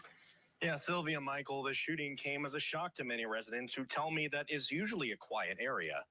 Around 12:30 p.m., Baton Rouge police responded to a shooting along Woodcrest Drive just off of Greenwell Springs Road. Sources close to the WBRZ investigative unit say that Wes Clark was killed in a shooting outside of a gym along Woodcrest. Clark, who was Yeah, Wes Clark. That's his name, Wes Clark, man. Rest in peace to Wes Clark, man. Prayers to his family. He was unalived. He was leaving the gym, and it looked like somebody unalived him. Killed in a shooting outside of a gym along Woodcrest. Clark, who is known by his rap name CLEEZY5, has ties with TBG, the Top Boy Guerrilla Rap Collective, and Baton Rouge rapper Fredo Bang. Wednesday afternoon, police units and a coroner's van sat outside the building. Several people who live near the gym say they were in shock when they saw the caution tape. And I come out of my subdivision there, and I saw the police cars and the body laying out there, and I saw the action, what happened. Nobody said that somebody just got shot. Now hold the fuck on. Now y'all know I ain't finna let OG slide. Y'all know I ain't finna let OG slide, man. The Floyd Mayweather daddy looking ass nigga. You know what I'm saying? Who OG look like in the chat, man? Oh man. I'm sorry, here, Reverend too. Sorry, brother. Sorry, Reverend.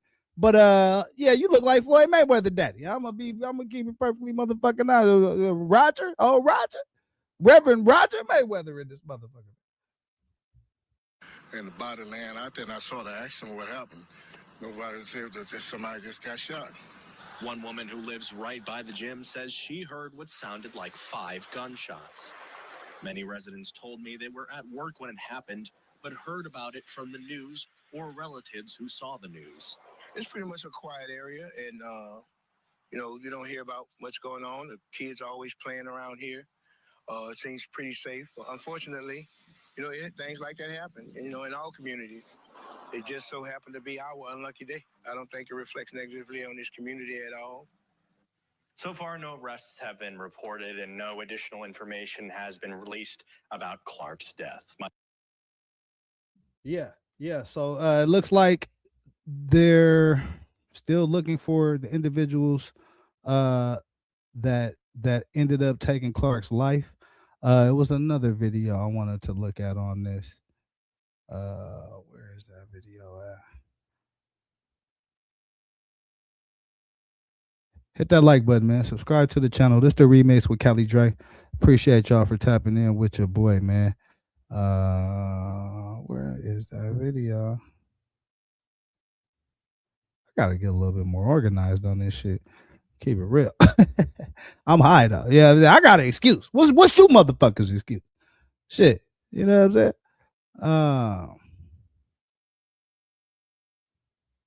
Damn, I know that video is on here because I just looked at it before I started this. Before I pressed the live button. Hold on, give me 1 second, fam. Let me find this video real quick. But yeah, man, Fredo Bang, homie, ended up losing his life outside of a gym.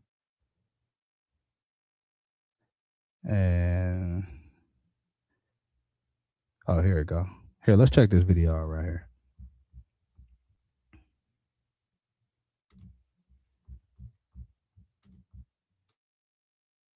Nobody wins when the family feels. At the Louis store, 10 on my extra main. And I've been with. They took my main. Turned up round his. Your name came up. You got shot in your This nigga town with the stamp on the bread. Rest in peace, Ivan Smith. Yeah. He started with the home in 09. Got straight to the 90 days later. Ran him up round his. Got Gorilla Gang with me. And we stayed with the. No, we ain't got no deal. Doing this by TBG Gorilla Gang. Landlord be the click. So your day is a nightmare. Yeah. Y'all know the Reds will sound. Yeah. I ain't a rapper. I ain't nothing like these rappers. Yeah. And I don't these rappers. Come on, you know. Yeah, so bro say he ain't no rapper. He ain't fucking with no rappers.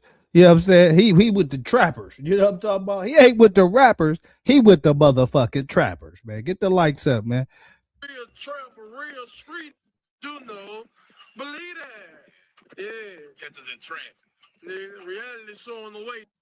Fam, let's be real. We all know one thing. When you in the streets, when you got beef, karma don't forget about you. It might take years, but it's coming. And when they catch up with you, what you gonna do? Because in 2026, we already seeing clear as day. Karma outside.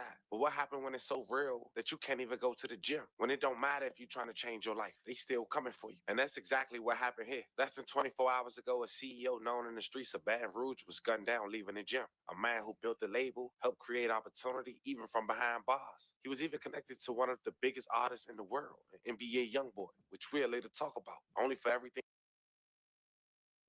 Okay, so it sounds like he was a pretty influential dude, man. He was a CEO. He had ties to NBA YoungBoy, and yeah, donate to the motherfucking platform. Well said, Nate said it, man. Hit that motherfucking cash app for your boy, man.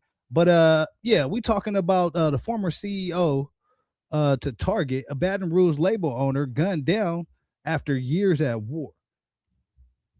In the end, right after tension inside his own circle started going public, deaths back to back, and even having his label being submitted, not even in Baton Rouge history, but in hip-hop history. But the question is this, was this karma, or was this something that was always coming? Today we break it down in chronological order while paying our respects. But before we go over this one, I want you guys to remember, I won't give you no angle, I just give you the story. So with that being said, make sure you like, comment, and subscribe. We'll jump right to it. Before TBG was known to be a rap label, Top Boy Gorilla was originated in South Baton Rouge in the Uptown area in the early 90s. In the early 2000s, most might know TPG by a good friend of Lil Boosie, Don Ivy Smith, aka Birdman. Unfortunately, he was gunned down in 2025 on his 25th birthday, him alongside two other TPG members. May they all three rest in peace and love and condolences to their families. Now with you, nigga. Believe that.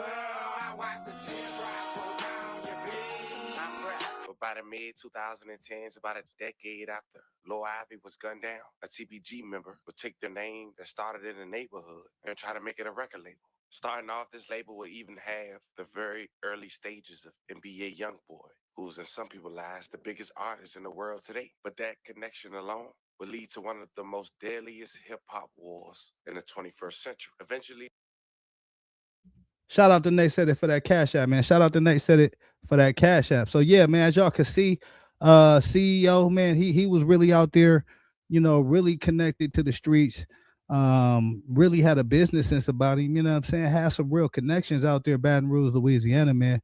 And yeah, we about to dive deeper into this story, man. Hit the like button and subscribe to the channel. NBA Youngboy will leave, and you'll later hear how he was discovered by TBG and why he left. But nonetheless, CLEEZY5 was determined to try to make a legit stream of income with TBG. One of their biggest artists was the very first artist, G Money. Now, before the music had took off, CLEEZY5 would get arrested. But before then, you saw G Money with a TBG chain, and CLEEZY5 as the CEO, amping his artists in various videos. Lately, I've been feeling like fuck a hater, fuck a cop. Kane shit, you know what it is. Fredo guys, we still holding it down. Bitch, bag out the bag, nigga. What up? Every that, like a hater, fuck a cop. We in your city. Monroe, man, we headed to Monroe Lake Charles. In your city. Yeah. Yeah, Letitia Davis, I'm not monetized yet, so most definitely if you want to bless the channel, please do it through the Cash App. It's scrolling at the bottom of the screen right there. Hit that like button and subscribe to the channel, man. I appreciate y'all for rocking with your boy.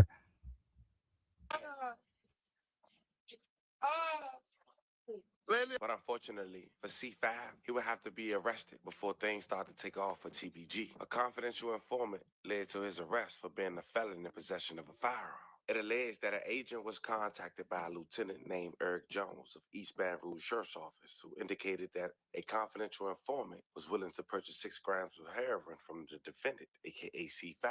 Prior to the purchase of the drugs, the CI was searched for money or contraband and outfitted with an audio and video recording device. The CI was given $600 in cash and directed the purchase of heroin from the defendant. Thereafter, the CI entered an apartment located 1155 South Fork Drive, Building 3, Apartment 1020, and after approximately 4 minutes, exited the apartment and drove to the prearranged meeting location, whereupon he gave officers Nicholas Dickler and Paul Marion the recording devices and a clear plastic bag containing a substance that was later determined to be heroin.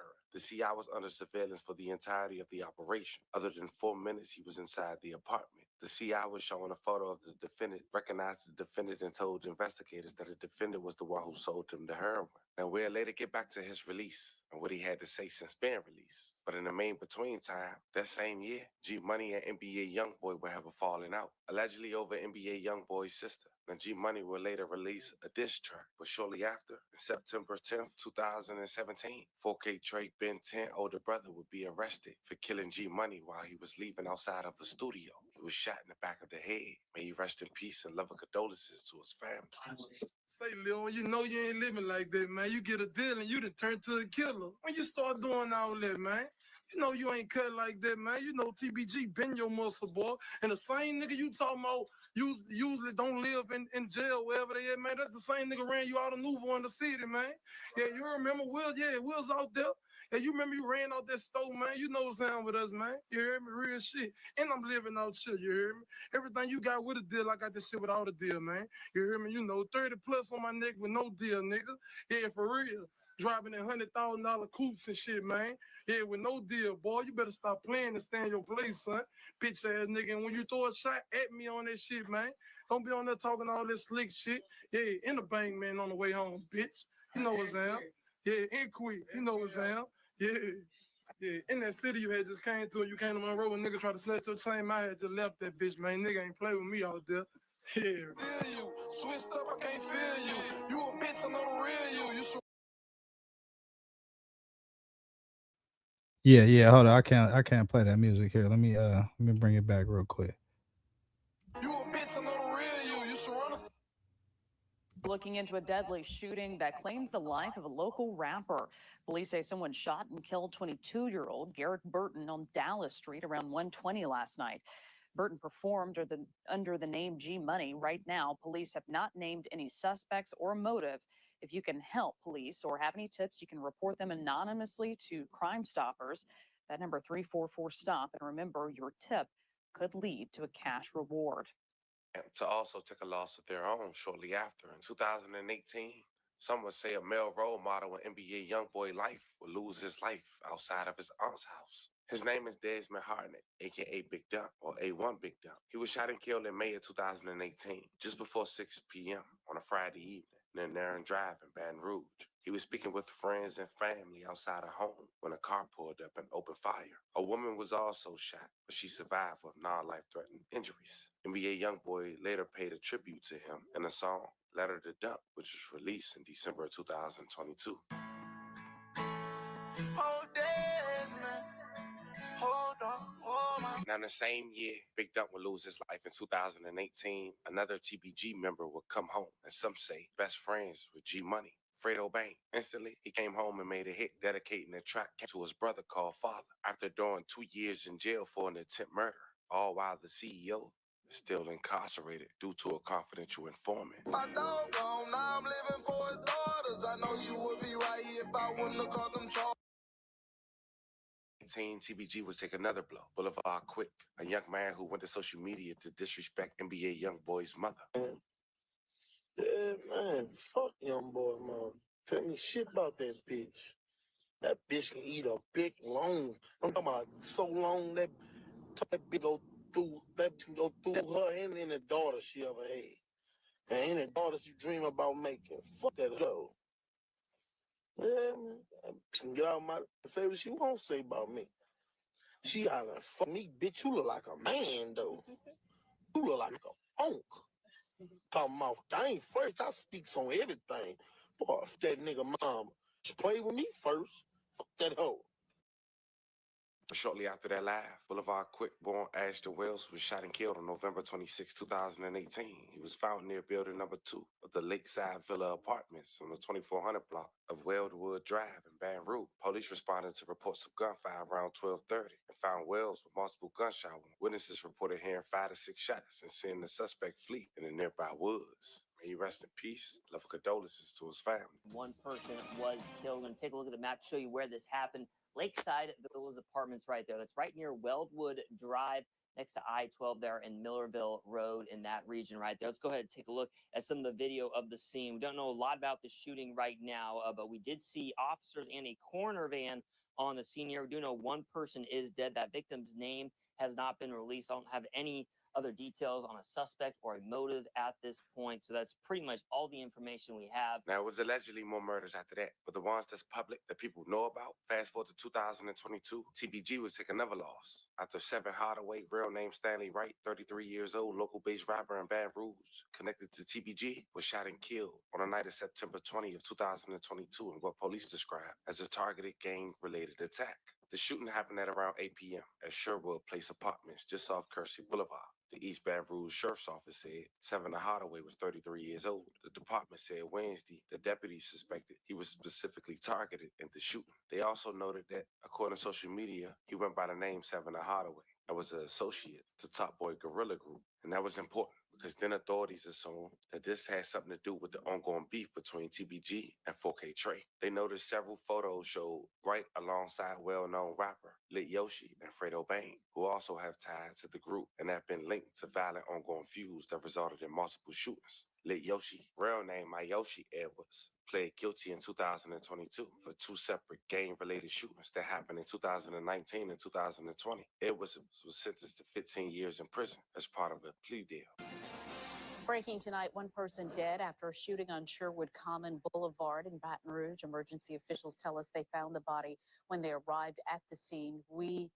As we learn more details, we'll provide them to you on our website at WBRZ. Now, the moves that was made by the NBA/4K Trey and TBG camps afterwards draw eyebrows because the following month, they decided to come together and do a Christmas giveaway in their hometown. Now, NBA YoungBoy didn't show up. He was on house arrest. But OG3 was in attendance, as well as Herm with the NBA crew. Some say they don't know if it was genuine or was that just a throw off for the feds?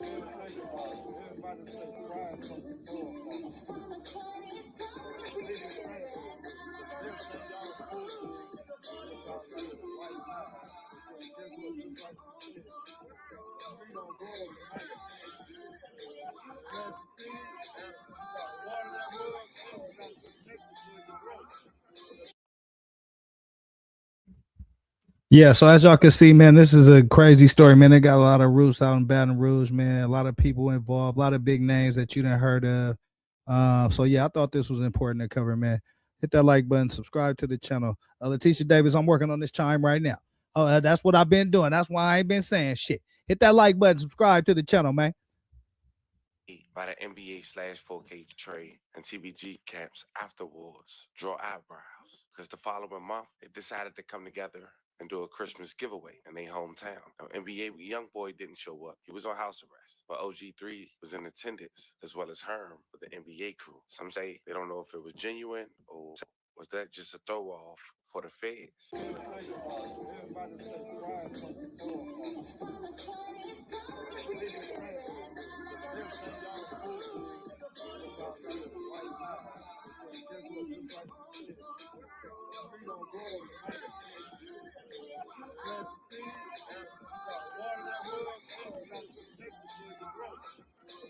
know it's hard times out here, so we trying to help y'all out.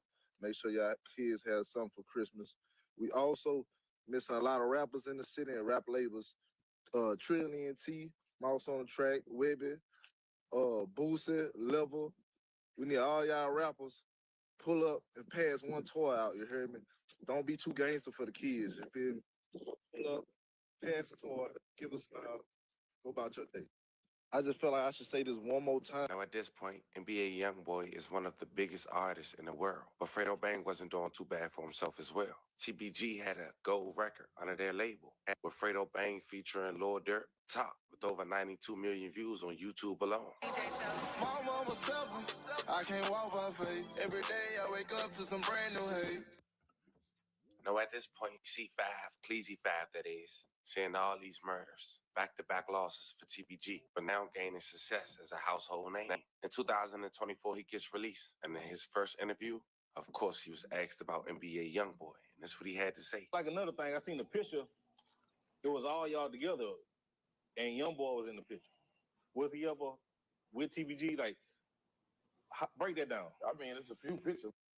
I'm pretty sure you saw the one with the TVG hood on. Yeah, that's what I'm talking right about. Then. Yeah. Definitely. You know what I'm saying?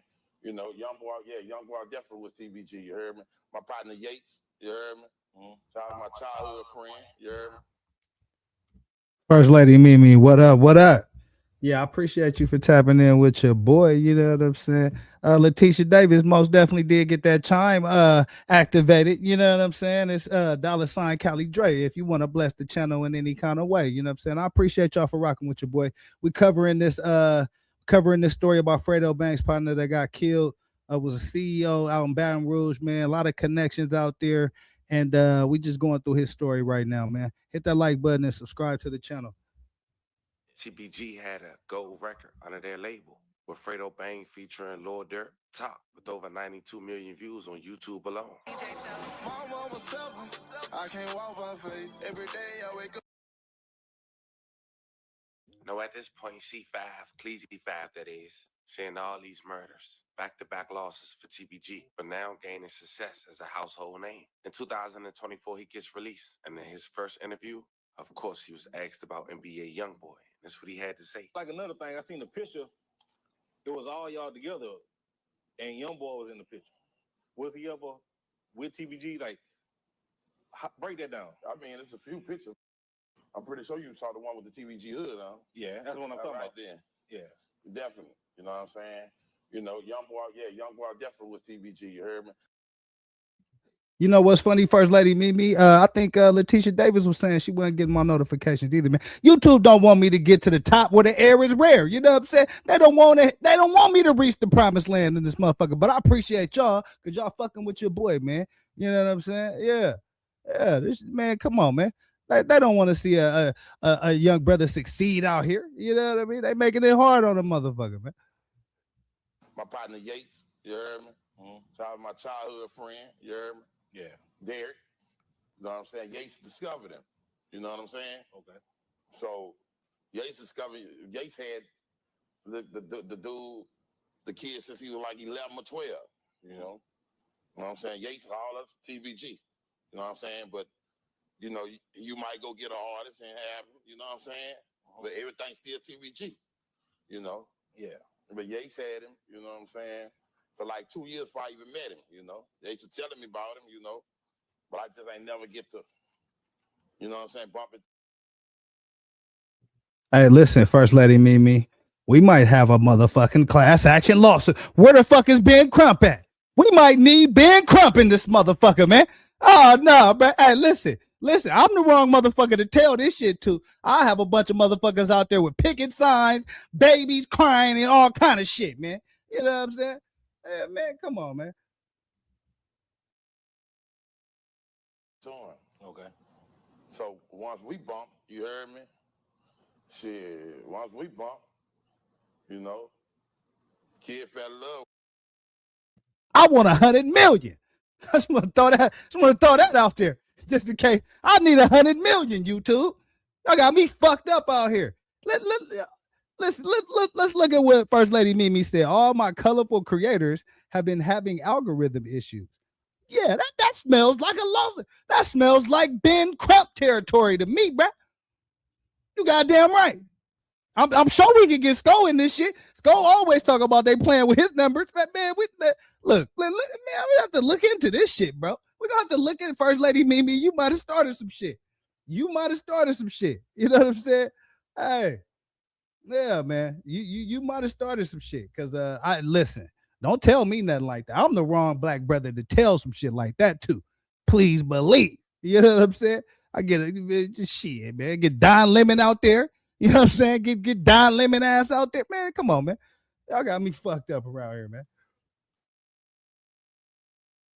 You know, he round now. Yeah. You know what I'm saying? So we all one.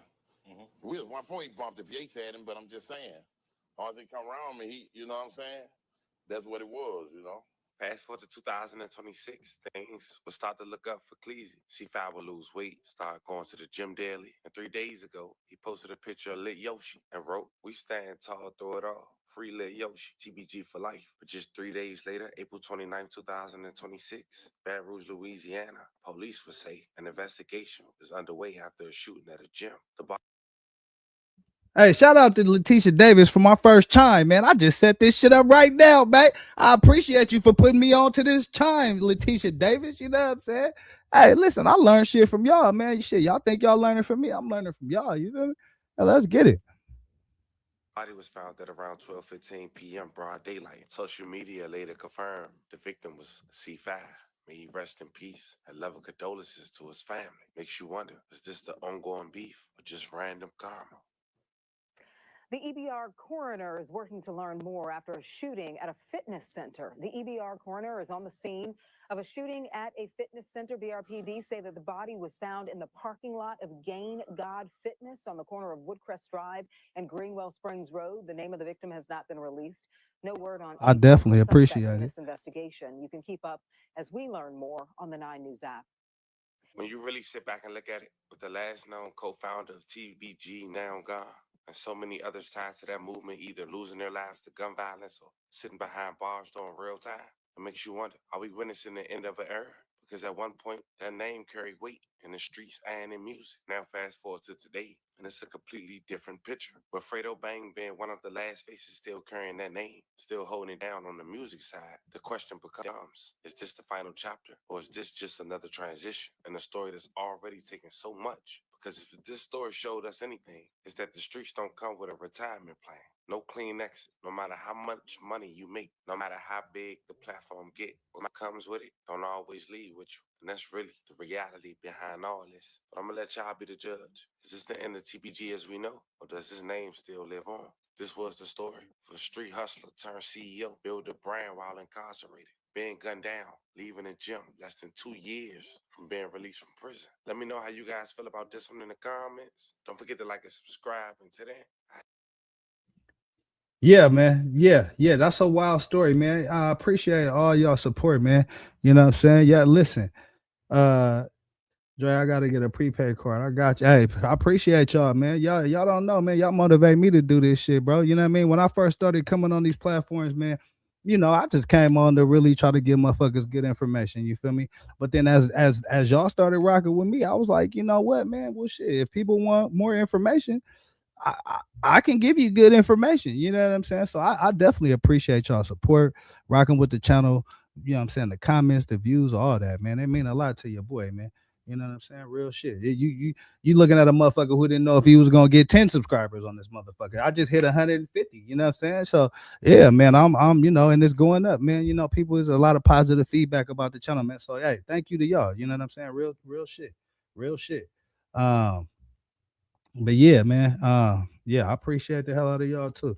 But yeah, what y'all think about that story, man? I seen that across the timeline. I felt like it was an important hip hop story to cover. You know what I'm saying? A Baton Rouge story, had some connections, man. NBA young boy. My man just got out of jail as well. He, you know what I mean? Was seemingly bubbling, but again, sometimes when you in the streets, man, you might leave the streets, but the streets don't leave you. You know what I mean? You might leave the streets alone, but the streets ain't ready to leave your ass alone.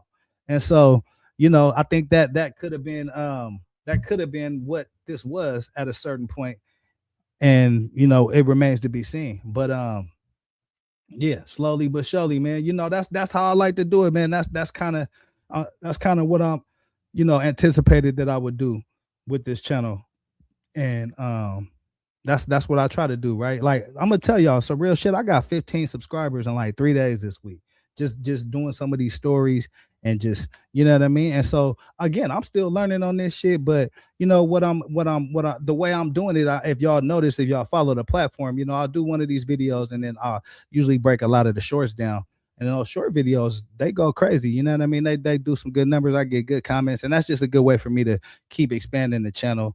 I do the sports shit just to get my other platforms like Kick and Twitch. Those are more sports and video game type of platforms. So I got a whole plan with this shit. It might just look like I'm putting a whole bunch of random shit up here, but I'm running like 3 platforms. I'm trying to grow 3 platforms at the same time. So I appreciate y'all for definitely helping, sharing the videos, all that, man. You know what I mean? I didn't set out to be a blogger. I just got on here and start popping shit on Skull Show and a bunch of other shows, and just kind of just ran with this shit. So yeah, I definitely appreciate y'all rocking with your boy, man. But yeah, man, you know what? Now it's time for my favorite. This has become my new favorite segment of this shit, man. Because it always brings some wild shit, man. I got a bunch of these videos, man. We're gonna run through some of these real quick. And if y'all don't know what I'm talking about, I'm talking about. Oh wait, before I go there, hold on. Before I go there, hold on. Before I go there, I got one more thing I want to show y'all, because Lil Durk, we ain't been hearing a whole lot about Lil Durk, but today some shit popped up, and I wanted to take a look at this real quick, man. So it says OTF Jam admits to snitching on Lil Durk and agrees to testify against him in his murder case. So yeah, I definitely want to get a bar of this, man. Let's check out what my man got to say on this, man. Hit the like button, man, and subscribe to the channel. It's the remix with Cali Dre, man. Let's get it.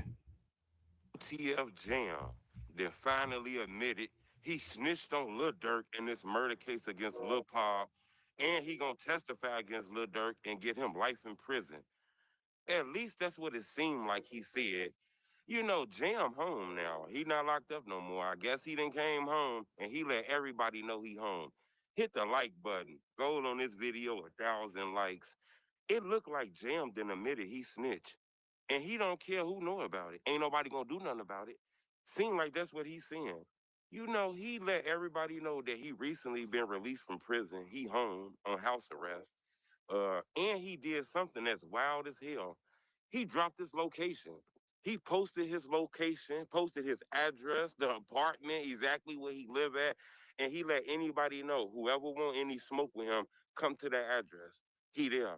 We can have a shootout, a bang out. We can blow it down. Blah blah blah blah blah blah blah blah blah blah blah blah.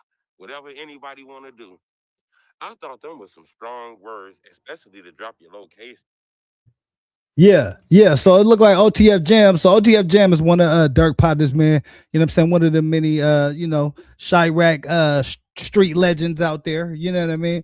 And but he looks like, based off of what's reported here, has agreed to testify against Lil Durk in his current case. The reason why bro got his face covered, I was watching one of his videos and he said his grill is fucked up. So I think he need to get some grill work done. Until he do, he gonna rock the shiesty. So shout out to bro, because I'd rather have a shiesty than a fucked up grill any day. You feel what I'm talking about?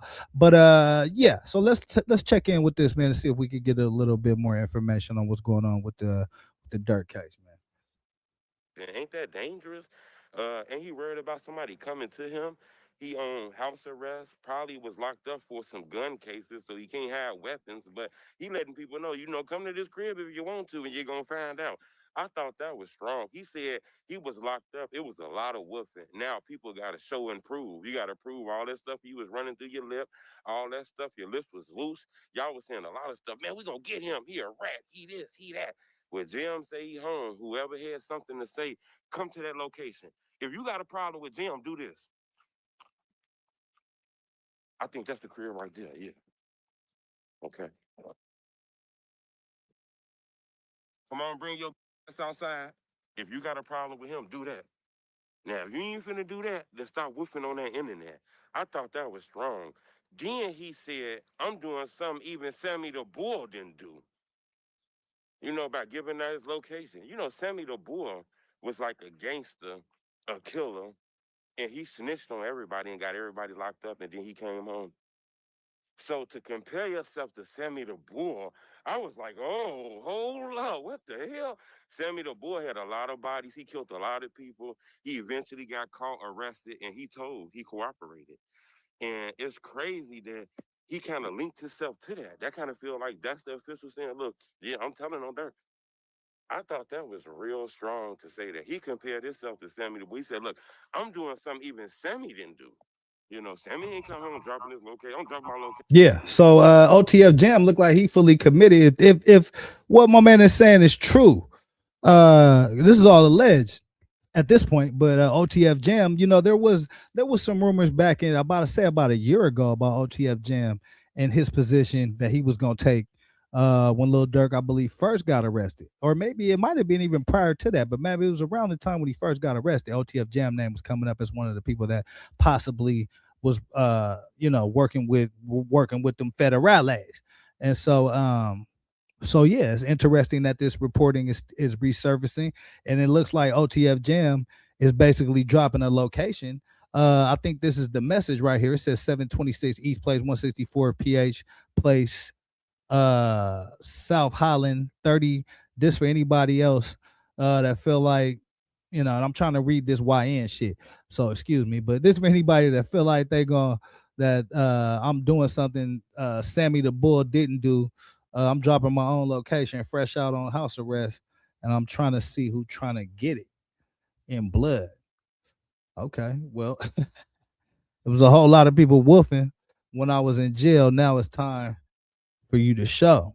So that's the message being attributed to OTF Jam. Let me know what y'all feel in the comments about that, man. Yeah, truth teller. Yeah. Truth teller. She call him truth teller.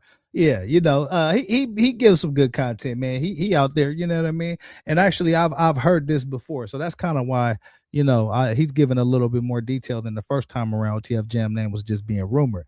But now it looked like OTF Jam is dropping his own location, telling niggas to pull up if they really, you know what I'm saying, want to see what Sammy the Bull talking about. So yeah. That's wild work right there. You feel me? That's wild work. They say Jam is crazy. Yeah, I've heard a few different things about OTF Jam. Most definitely that he with the business. But him testifying and taking part, and working with the federales, to me is I want to say alleged, but I mean, shit, if he dropping his own location and calling himself Sammy the Bull, I mean, shit, at this point, I guess I got to just roll with what OTF Jam talking about at this motherfucking point. But yeah, some wild shit, man. Look, I stay right here at this crib. You got a problem with whatever the fuck I did, go to that crib and knock on that door and let's shoot it out and let's see what it is. I thought that was real strong. I'm gonna keep y'all updated on this. Subscribe to my YouTube channel, but it's a lot going on. A lot going on, especially like with the NBA camp. We've been hearing about Ben 10. Ben 10 recently got released from the hospital. He posted another video. It's crazy because we still don't see him walking. A lot of people say, man, if he got a injury, they not gonna let him out the hospital that fast, man. Your insurance don't last that long. Everybody want me dead, bro. Yeah, I mean, fuck it. This nigga done dipped into Ben 10 territory. I mean, let's see what the fuck is going on with Ben 10. I mean, shit. I ain't even do y'all nothing. Everybody want me paralyzed. I ain't even do y'all nothing. Bitch, I'm well and I'm good. So pray to another devil. Young boy ain't holding Ben 10 down no more. You done seen the story of, Birdman cousin telling the story on how a young boy punched Ben 10 and let his security stump him out. Put feet all on his face, all on his head, gave him a swole pumpkin head, all kind of stuff, and left him alone.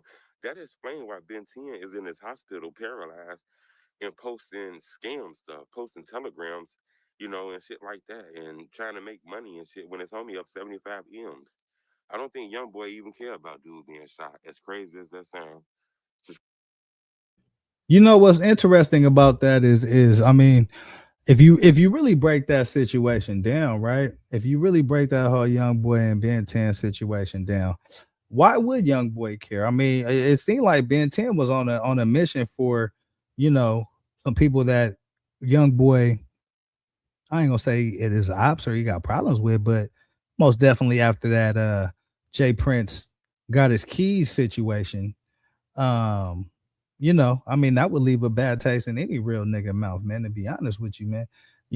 And so why would young boy really, that's your partner. You wanting to, but what I mean, you doing some shit with these niggas. I thought these niggas tried to play me over some shit. So it's just like now I gotta look at you sideways a little bit. That's how I would be viewing the situation. I can't speak for young boy, but so yeah, man, I think there's a lot of shit going on in Louisiana, man, with Louisiana niggas, man. They back in the news in this motherfucker, man.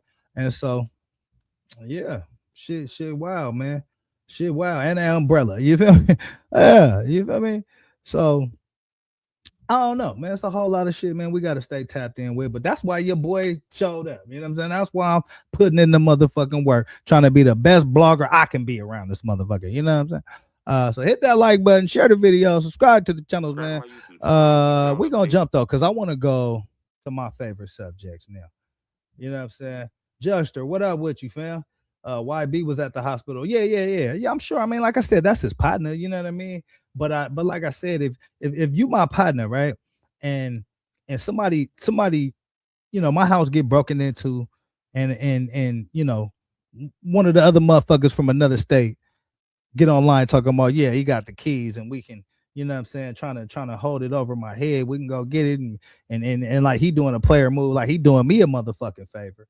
Then and if you go align yourself with that and in the process of getting your ass shot, like you my nigga, I'm definitely gonna go check the scene and find out what's going on. But I mean, is young boy, gonna dip into the 75 M's, nigga?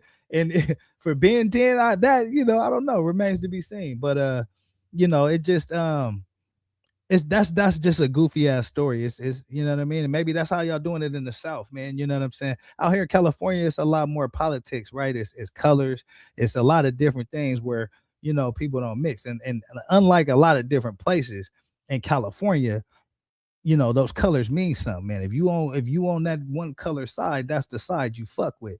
And if you on the other color side, that's the side you fuck with. It's not no mixing and matching. You know what I mean? That shit, I've been out of state. I know motherfuckers do that shit out of state. I was in Washington one day. Shit blew my mind.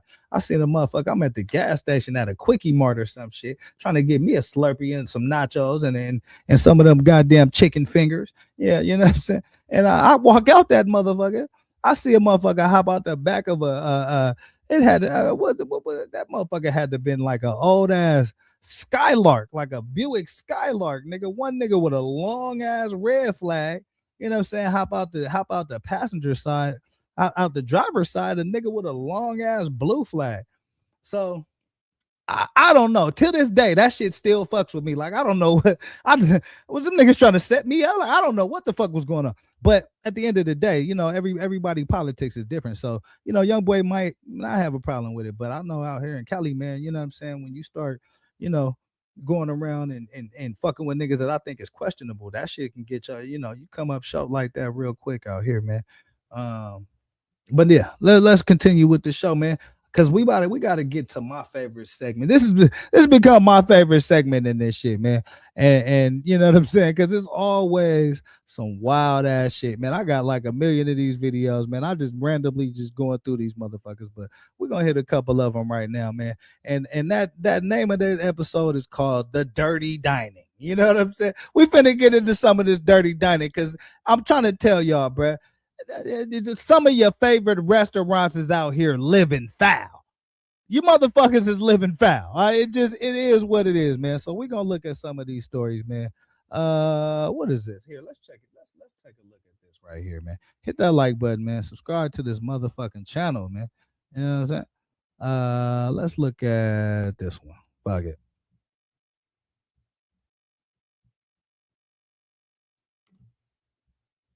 Serving expired deli meat? Ma'am, don't touch the camera. Don't put the camera in my face. Hey. Don't do that, because I knock your ass out. That's assault right there. I don't give a assault right here. Here we go. Here we go. The Dirty Dining.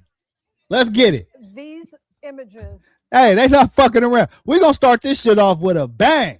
Don't put the camera in my face. Hey. Don't do that, because I knock your ass out. That's assault right there. I don't give a assault right here. That nigga said that's assault right there. You motherfucker. Hey, that's how the white boy. That's fucking assault, man. You just fucking assaulted me. Bitch, I don't give a fuck. Get that goddamn camera out of my face. All these goddamn roaches in this motherfucker, man. Put the camera in my face. Hey. Don't do that, because I knock your ass out. That's assault right there. I don't give a assault right here. Is that how you talk? Is that how you talk in front of your son? These images. Hey, the white boy tried to guilt trip her. Is that how you talk in front of your son? Is that what you're doing? Man, if you don't get your punk ass out my way, bruh, I just work here, nigga. You go talk to the motherfucking owner, nigga. Knock your ass out. That's assault right there. I don't give a assault right here. Is that how you talk? Is that how you talk in front of your son? These images, hard to forget. Wild moments. Denny's employees going after one of our reporters just trying to do his job. And tonight, that DeKalb County restaurant is now closed. CBS 46's Adam Murphy is live where he and the photographer got into an altercation with employees. Adam, that video, it went viral. Sean, it is. It's video that definitely went viral after I first exposed health problems identified by the DeKalb County Health Department here at this now abandoned Denny's restaurant in Lithonia.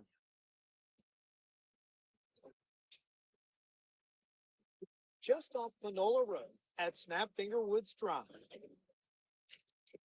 This group of guys loaded up dirty restaurant equipment at the Denny's. Grease is like, I'll give you. It's like. Oh, God. Oh, that shit nasty in the motherfucker. And pulled it off after the business shut down in the snap of a Shout out to Monterey. We were just talking about the news and like that whole thing. Yeah. Oh, Well, it's like, oh, they're here. Hey, look at that. So back where it all began. On nobody. Y'all can get out. 7 months ago. Y'all can go ahead. So we're not going to discuss it. They're not supposed to be in the building. So whoa, whoa, whoa, whoa. Get your hands off me. Get your hands off me. Hey. You guys need to get out. Hey. A routine visit that turned out to be anything but. Don't do that. Because I knock your ass out. That's assault right there. I don't give a assault right here. When we questioned management about a failing health inspection. Health department definitely got it right on this one. Yeah, big facts. For it to get like this, it has to be sitting there for a while. This is pretty bad. Yeah.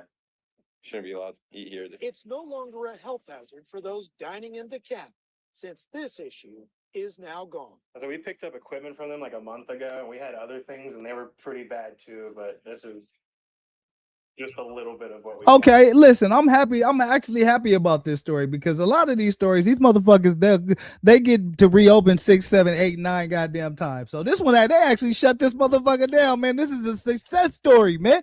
This is one success story in this motherfucker, man. Let's get it.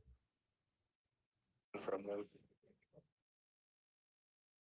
Now, I contacted a representative for Denny's corporate office, and they told me the franchisee closed this restaurant for financial reasons, and they have no information on plans for the future.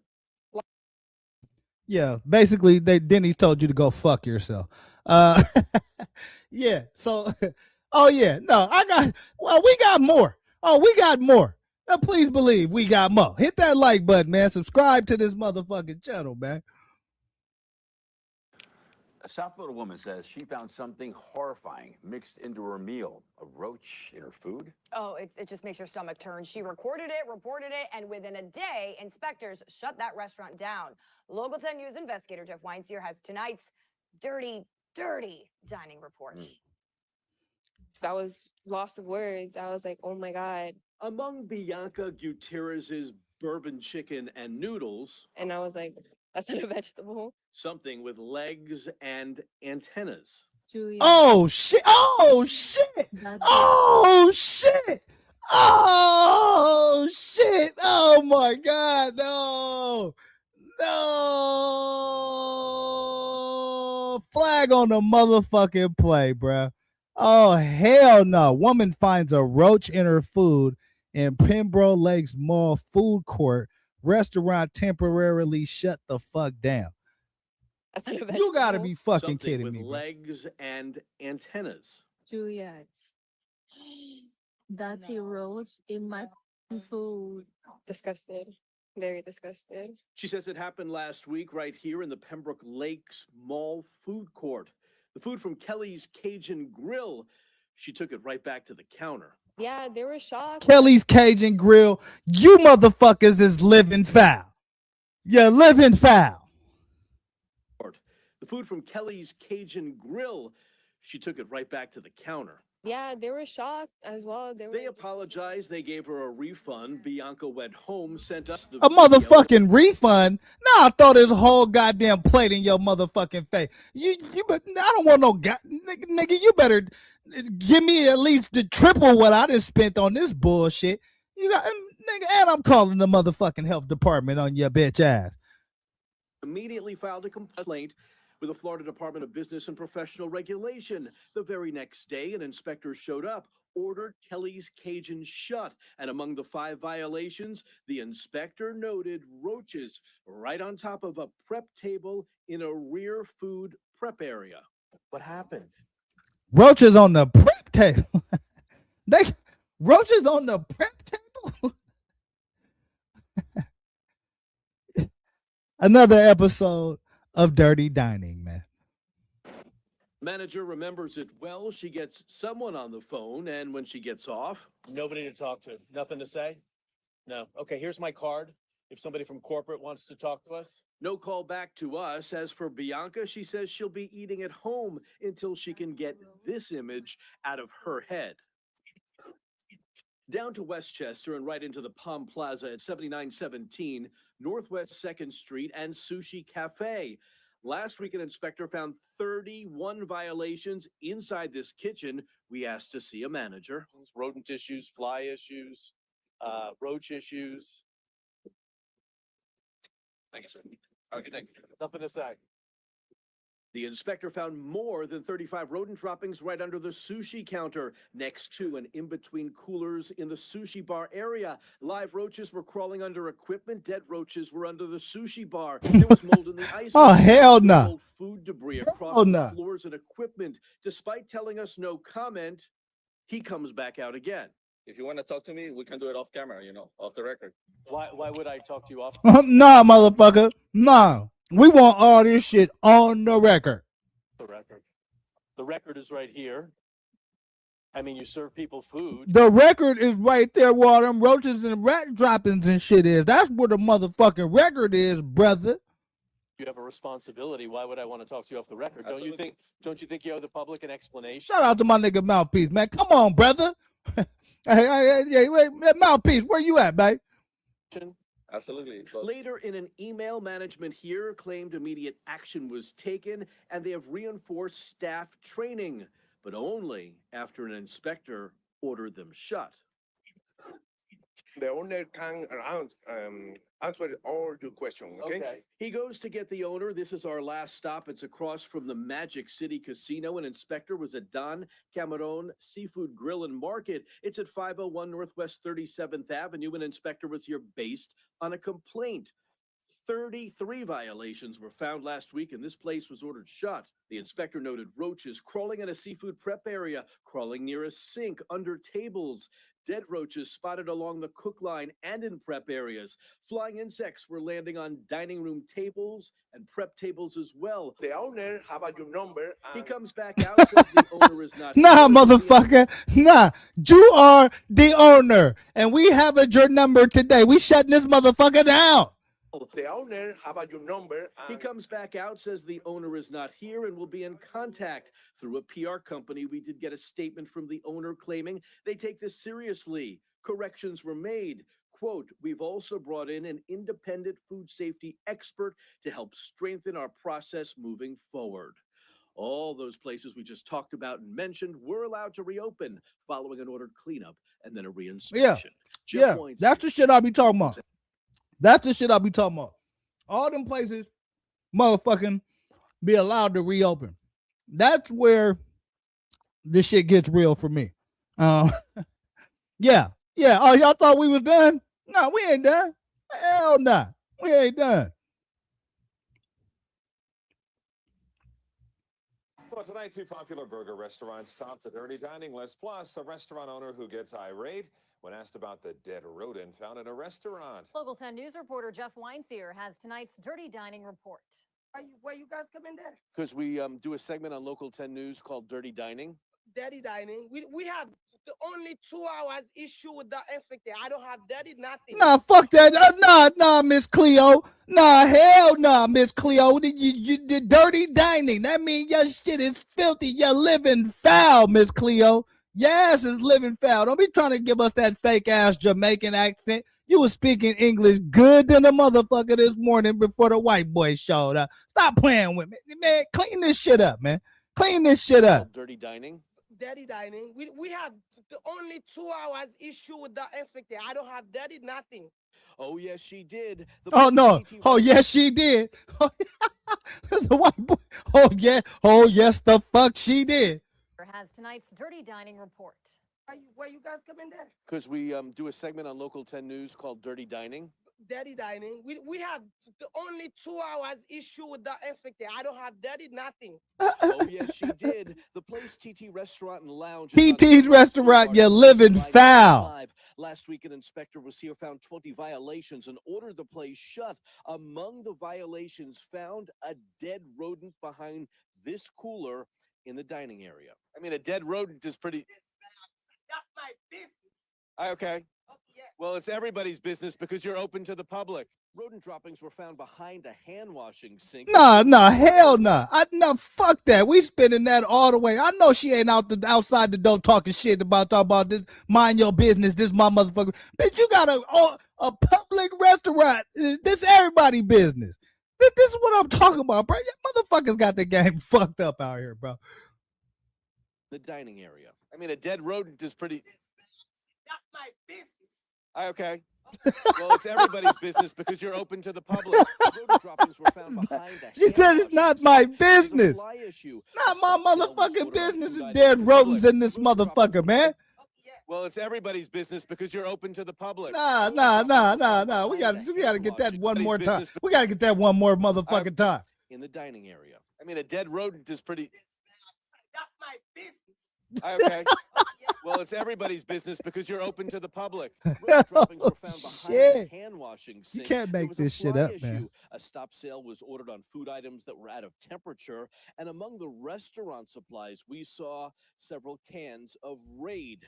But there is no... Hey, listen. I'm gonna be perfectly honest with y'all, man. I'm gonna be perfectly fucking honest with y'all, man. If y'all ever ever go to a restaurant and they got a couple cans of Rays sitting over there on the table, get your ass up out of there fast. Run, bitch, run. Because you going to get caught up on another episode of Dirty Dining in this motherfucker if you don't be careful. Several cans of Raid, but there is no explanation as to why these conditions existed while they were open for business and serving you. Why are you angry at me? Up in the coca- Oh, shit. Oh, shit. Oh, shit. Oh, my God. Oh, my God. Hey, the white boy said, why are you mad at me? Why the fuck are you mad at me? you angry at me? Oh, I'm dead, bro. I'm fucking dead, bro. Why are you angry at me? Up in the Coconut Creek, Coral Springs area, there is Wayback. Oh, we got Sko in the building, man. What up, Big Sko in the building, man? I appreciate you for tapping in with your boy. Hey, we just going through another episode of Dirty Dining, man. The motherfuckers is living foul out here, Big Sko. They living foul out here, man. Check this shit out. Exact address 4690 North State Road 7. An inspector was here last week based on a complaint, found 18 violations. And when we were here, the place was still ordered shut. In fact, we saw an inspector arrive for a re-inspection, and he did not allow Wayback Burgers to reopen. I'm not certified to do this right now. Well, you opened up the... Look at this white boy. No, I'm not certified. You goddamn right you're not certified because you're living foul in this motherfucker, white boy. You're living foul. Place. The inspector was here again today. You had rodent issues, roach issues, mold issues. I mean, no comment. Look at he looked like the 40-year-old virgin. Oh, you bitch ass. Yeah, listen, you're living foul, bruh. This is some bullshit. And I'm trying to tell y'all, a lot of these stories I be catching, bro, they out of Florida. They in Miami, man. So Miami got a great reputation on some party and shit. But your restaurants is trash as fuck from what I could tell. Because Dirty Dining, they making a living off y'all motherfucking ass, man. That's a fact. That's a fact. You know what I'm saying? According to the original inspection, 100 rodent droppings were found under the soda cabinet in the dining room, under the front counter, under a food prep sink in the kitchen. There was mold on the lettuce. Numerous flies were landing on raw onions. Live roaches were crawling on a wall at the cook line and in the dining room. No one from corporate returned a phone call for comment. According to records, this place was inspected 8 different times back in 2020. The average is just twice, and each... Shit. Oh, shit. Nigga, hold up. Nigga said they got inspected 8 times, and the average is twice. Oh, Wayback Burger. Y'all done fucked up. Y'all done fucked up, bro. This is what I'm done, Brad. I'm trying to bring this to the people's awareness, man. That listen, and listen, Sko is the man. He one of the motherfuckers that tell you don't be eating out. I'm trying to tell you, bro. Yeah, that shit. You cook your own shit, grow your own shit, cook your own shit. Cause these motherfuckers out here living foul, bro. They living foul. Back in 2020, the average is just twice, and each time a follow-up inspection was required. Care about the customers that walk in? Yes. Then why is the condition of this place like this?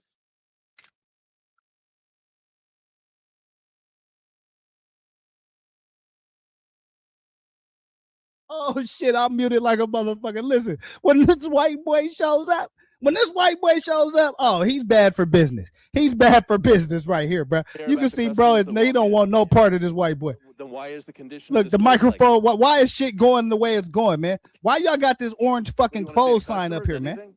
No, ordered shut. Nothing. No. We moved to this burger fire, 2716 University Drive in Coral Springs. An inspector was also here last week based on a complaint and ordered the place shut. The inspector noted flies landing on a food prep table next to ground beef and landing on clean and dirty utensils. Do you do anything to make sure there's no flies that come in? Yeah, we do. Like? I don't want to go into details. I don't want to talk. All the places just mentioned. Nah, motherfucker. Nah, hold up. That's the reason why we're here. Is we got to report about these motherfucking flies. And when I ask you, do you have a plan to stop the motherfucking flies? You're supposed to give me the plan. Clean and dirty utensils. Do you do anything to make sure there's no flies that come in? Yeah, we do. Like? I don't want to go into details. I don't want to talk. Then you ain't got no motherfucking plan, bruh. You ain't got no motherfucking plan, and you're living foul. This is what listen. Hey, Dr. Nino said I need to put your ass on timeout. You know what, Doctor? You know what? You know what? You know what I'm saying? Yeah, motherfucker. Yeah, you lucky. I'm in the middle of this shit, motherfucker. But yeah, man. Hey, it's a lot of shit going on out here, man. This world is full of filth. And I'm going to bring it to y'all, man. There's a bunch of filthy shit going on, man. Even at the flood ruckers. Even at the flood puckers. They live in foul. I'm trying to tell y'all, they live in For lots foul. of South Florida families, Fuddruckers is a familiar name and a place people go for good burgers, but inspectors did not like what they found at one location. Live roaches near food, repeat violations, and a forced shutdown. Oh, and it's one of several restaurants ordered shut by the state last week. Here is Local 10 News reporter Jeff Weinstein with tonight's Dirty Dining Report. Jeff. Comment, you guys can't film in here. Okay. Nobody wants to talk about the inspection? No, I appreciate it though. There is no comment, but their inspection speaks for itself. We're inside the Fuddruckers at 14875 South Dixie Highway in the Palmetto Bay area. Last week, during a routine unannounced food safety inspection, records show 10 violations were found. This Fuddruckers ordered shut. The inspector noting live roaches crawling inside salad cooler gaskets right at the front counter. A rack used for buns, soiled with old food debris sitting right next to the grill. The floor also soiled with old food debris buildup and grease buildup as well. You'd think a restaurant that has been warned before would have learned their lesson, but not here. 7 of the 10 violations were repeat violations. No, I have nothing to say. Just you guys can't film in here. Our next stop, a historic landmark, the Hotel Redland, lining the corner of South Flagler and Maury Drive since 1904. On the first floor of this 122-year-old hotel is Sushi Saki, also ordered shut last week. Orlando owns the hotel and runs the restaurant. It's an old building. It's an older building. The cleanliness issues really isn't an old building issue. Nah, we don't want to hear that old building shit. Fuck that. We don't want to hear that old building shit. You got 23 violations in the Sushi Saki, bruh. What the fuck is going on around here, man? Clean this shit up, man. ASAP. So ordered shut last week. Orlando owns the hotel and runs the restaurant. It's an old building. It's an older building. The cleanliness issues really isn't an old building issue. Something we're working on. I have retrained the staff. We got with corporate. We retrained the staff.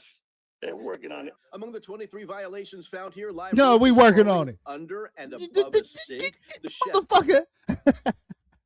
I don't trust this motherfucker right here at all. I'm going to be honest with y'all. It's just something about his motherfucking face that I do not trust. You ain't working on shit, bruh. Clean this shit up ASAP, bruh. ASAP. Really isn't an old building issue. Something we're working on. I have retrained the staff. We got with corporate. We retrained the staff. Yeah, we're working on it. Among the 23 violations found here, live roaches crawling under and above a sink. The chef preparing sushi rolls without washing hands. A stop sale ordered on cooked eggs being held at unsafe temperatures. Salmon, cream cheese, crab sticks also being held at an unsafe temperature. The ceiling, a stove. The floor soiled with old food debris. All the old equipment we're trying to renew.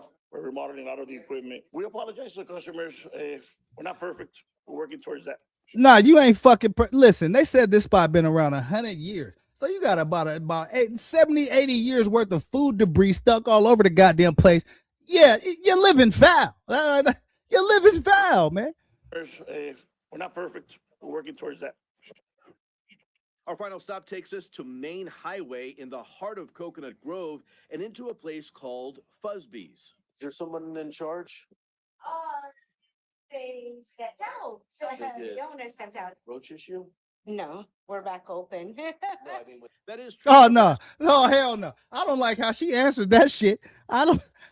Listen, y'all tell me. I don't like how she answered with that fake ass laugh and her talking about we back open. If you're back open, bitch, that meant you was closed at one point.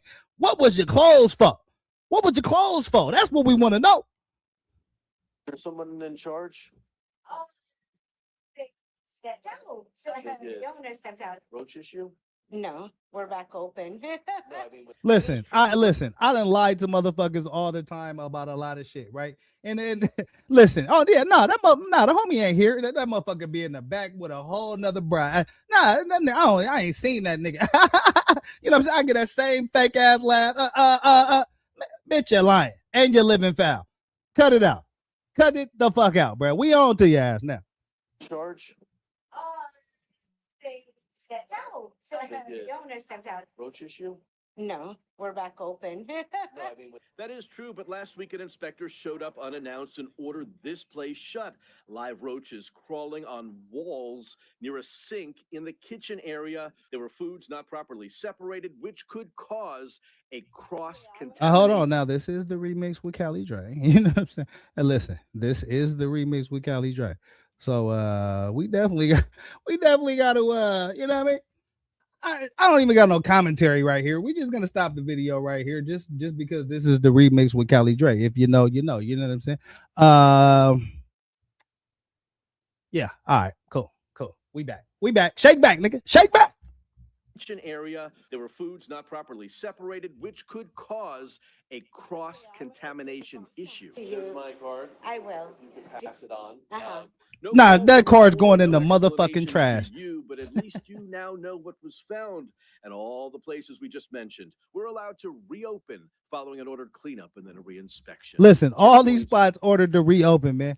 Man, get this shit off my screen, man. I'm sick of this shit, bro. I'm sick of this shit, man. I'm fucking sick of this shit. We can't get shit right in this country, bro. Everything is fucked up. You can't even go to fucking flood puckers. Can't go to fucking flood puckers, man. This shit's fucked up. This is why I'm so goddamn irate, bruh. I might need to cancel this show because this show just pisses me off even more and more after I get done with it. Seeing all the shit that's fucked up and going on in this country, man. So hit the like button, subscribe to the channel, man. I don't even know what to say at this point, bruh. Show fucking over, bruh. I can't even go to the Fuddruckers, bruh. Show over, bruh. Show fucking over, bruh. I appreciate y'all for rocking with your boy, man. That's it. That's it, bro. I got nothing. I got nothing more, bro. I'm out this bitch, man. I'll at your boy, man. Peace. Money on my mind, got my money in my mind, right? Money on my mind, got no time for that limelight. I'm from California, man, I guess we'll start with that. Banged out starter caps, glued to the cul-de-sac, looking like an artifact, trying to get their money back. Yellow jackets coming, mama about to have a heart attack. Southeast San Diego, we was at the heart of that. You moved about the hood, my nigga, you ain't want no part of that. Move to work and let the money drip the laundromat. I pray to God the homie get his little daughter back. So many problems and it's not even a part of rap. So many suckers and they hating and they copycat. And life is bigger than these bitches that you hollered at. And if you bleed a dollar, better get $3 back. And all I'm giving is the facts. Pay attention to the stats and never making mention of the jacks. Gotta keep the money stacked, work your way through the traps. Money motivated to the max. Money on my mind, got my money in my mind, right? Money on my mind, got my money in my mind, right? Money on my mind, got my money in my mind, right? Money on my